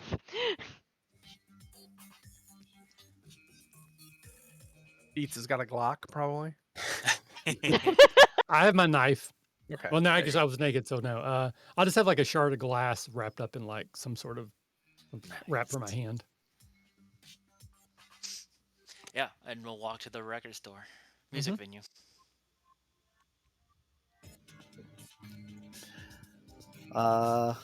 Okay.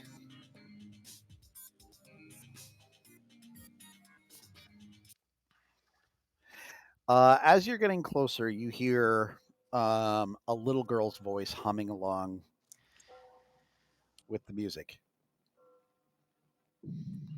I think you found your little girl. Yeah. Well, she told us to find her. We found her. Okay. Little girl. The one that was on the phone. Hey, who's there?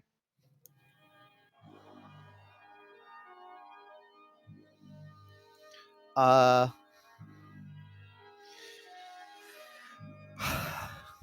you can see, like, in front of the mall, like right in front of the door to the wall of voodoo, is a small blonde girl with a dirty face.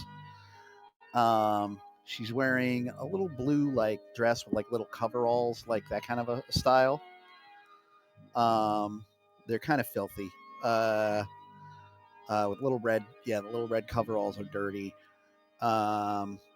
She has bright red sneakers and like rainbow colored socks and rainbow colored sleeves. And she's just Dorothy? sort of pushing around a couple Oh, right.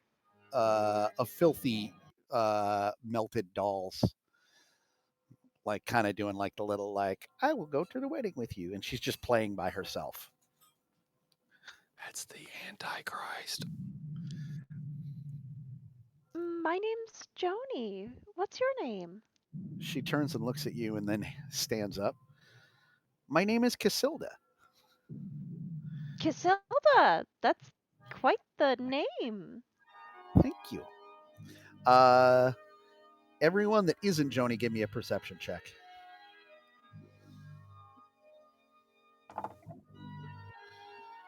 Eight. 14. Nice. Heather? 3. Okay. Again. I swear to God, this is my third 3 of this game. Both Corey and Dietz, you guys are both watching. Like, the doll that she's holding in her hand is like, it's clearly just, very, very simple. Like, it's made out of, like a simple, like sort of cloth person shape. It doesn't even have nose or a mouth. It just has like kind of 2 stitched on X's for eyes.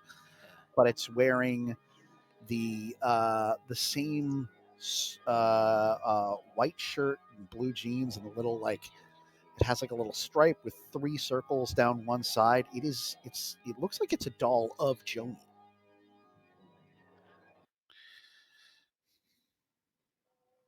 It's God. Linus Morissette? Are you here all alone, Casilda? Well done. No, she says, but you are. Joni? Oh, Is she responding to us? Yeah, she looks, I mean, Joni, you can hear the others, and the girl looks over when you say her name. Is that you in the doll? You now notice it, that she's got a doll that looks like you. She has 3 Oh. other dolls on the ground. One is pretty clearly a GI Joe that looks like Corey,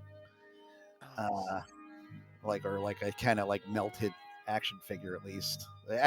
More of a He-Man figure, I guess, for Corey.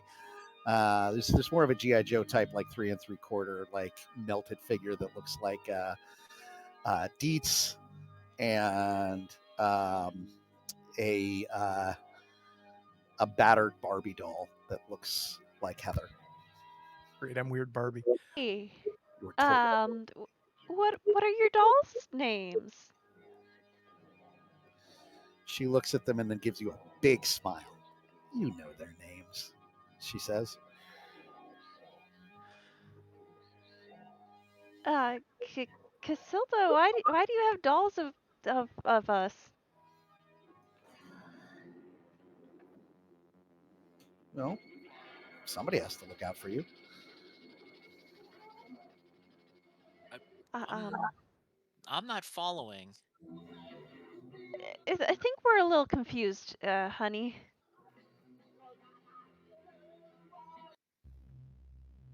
You told us to find you. Well, here we are. Oh, this is the little girl? I think so. Do you know any other little girls who are hanging out in a nuclear wasteland? I mean, I don't know anyone. If this little girl sounds like the little girl that you heard on the phone, though, maybe that's helpful. You have a decision to make. Okay. You can either stay here, or you can start over and not know anything. Or you could go back and know everything, but your number will go up. What do you mean number? Yeah. The outlier number? Yes, they're keeping track of how much you're ready for. What are we getting ready for, honey? She just spreads her arms. Who are they? The Department for the Preservation of American Dignity. She smiles at you. Your leaders. Doesn't seem to be a whole hell of a lot of dignity. Are we supposed to try to prevent this from happening? No. That's not what they want from you. They would see this as an inevitability. They want you to maintain their control after it happens. They're using you for, she holds up her Corey finger, muscle. Oh, I don't want to hurt people. Is this the dream or was that the dream? Which is reality? She points back at the red tanks. You're still in there. Ordinarily, they would have killed you by now in the dream and then started you over again on a new day. But you found me. Your number's gone up. So the higher the number, the less conformative we are? That's one way of looking at it. They see that there's only one way to deal with a world after they've destroyed it. You need to tap into something that goes beyond what this world can do. So, like rebels? Like how Dietz doesn't join and play along with other people? No, not like that. Like how certain people have more of a connection beyond just this one planet that you all live on, she says with a big smile. You mean we were raised by aliens? Like E.T.? No, you weren't raised by this, but you can hear us. Us? Wait, you're an alien? I'm not human. What are you? She smiles at you. I arrange the flowers. Did you take over the Earth? Or like you're attacking and they're defending? Or what's going on? What's going on is that they are playing a very long game. They see the Russians as only the first step in what I guess they think is going to be the eventual human control over the entire galaxy, universe? I don't know. But once they found out that we existed, they realized that once they defeated the Russians, they're probably going to then want to beat us. And so they've started working on weapons they can use to do that. And that's where you came in. They wanted high school kids? People who have the ability to hear our messages, to tap into our abilities. Yeah. So, shadowy government wants to take over the universe. What do you want? That's a very good question. I want to teach you to make your own decisions because I don't think this is the direction your planet has to go. I'm with Rainbow Bright. Oh, I like that name, she says. I'm more of a cat. I mean, she's more of a Cabbage Patch Kid, but it's a better choice than going back there. It's a choice. Corey? It's I don't know. She reaches down to her doll and takes out a plastic comb and holds it up for Joni. What gives us the best chance of preventing this? Going in and knowing what we know and fighting from within? You're punk rock to me. I can do that for you. She reaches down and like pulls a cassette tape out of her pocket and hands it to you. Take it, pop it in. She says, "No, not yet. You'll know." Heather reaches over and takes Corey's hand. It's like, you decide for yourself, but I want to find out what's going on out here. I kind of look around and movies. If I stay behind, my movie ends. Romantic comedy's got to keep going. Okay, I'll see how this movie ends.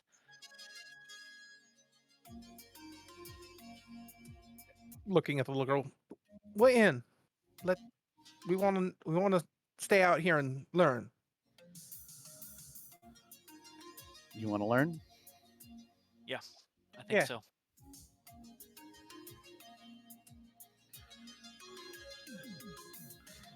She reaches into her pocket. She hands she hands Corey a mood ring, and she hands Heather a pair of sunglasses. She says, "When the time is right, you'll come find me. Okay?" Okay. Okay.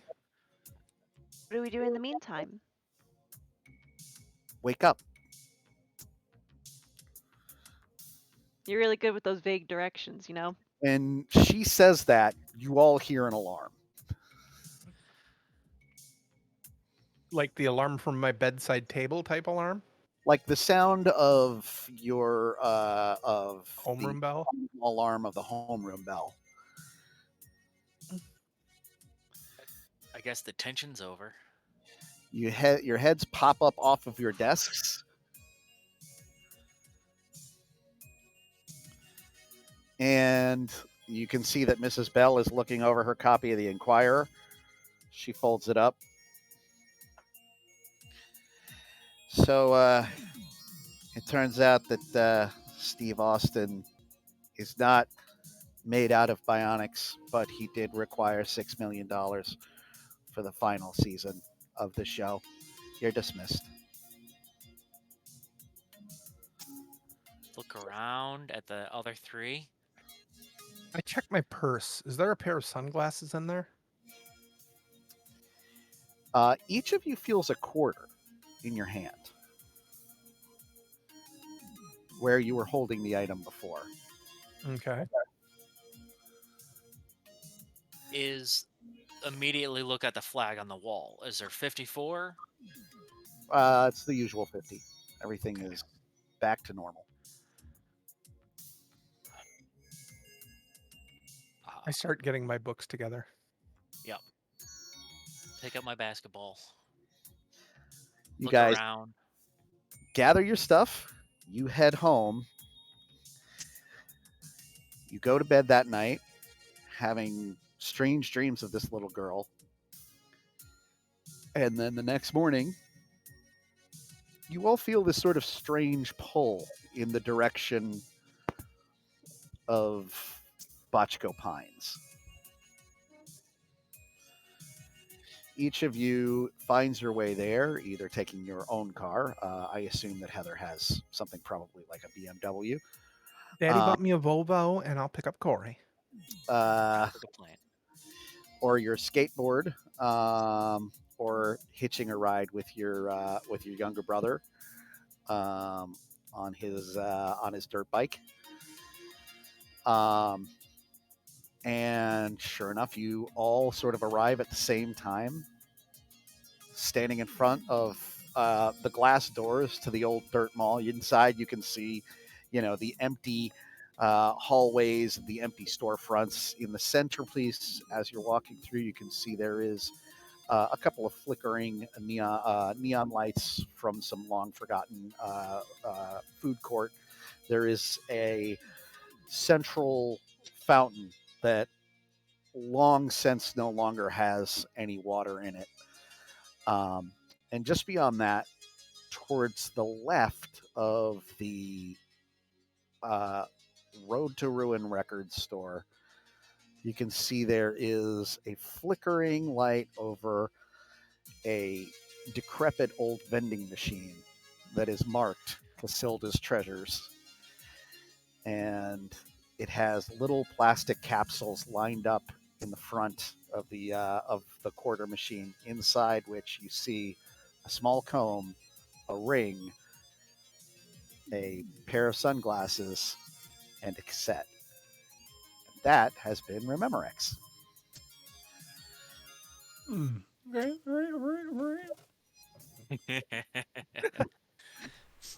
That was Megan. End credits. End credits. And That was fun. Yeah, the end of the episode. was fun. Oh, that's wild. Yeah.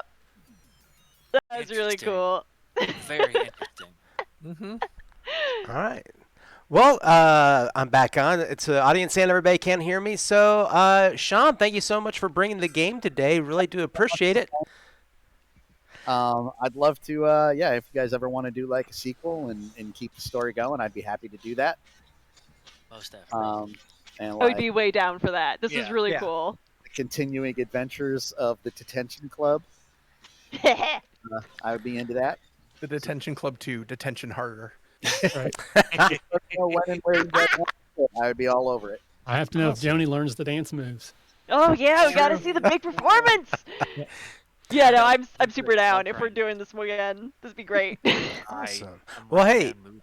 really quick, kind of a thing we always do with Seriously Let's Play is asking really quick if anybody has anything coming up or going on, Kickstarters, games they just want to quickly toss out there, or things that y'all have on your own end. So, going around for the group, Aaron, you got anything? Not a whole lot right now. Like we said earlier, I'm with Escapebox Games. We write games. Ted writes a lot more than I do. We're doing a lot of crafts right now. I'm on Rick and Raspala right now. And really had a great time. Thanks. Thank you. Kaylee. Well, let's see.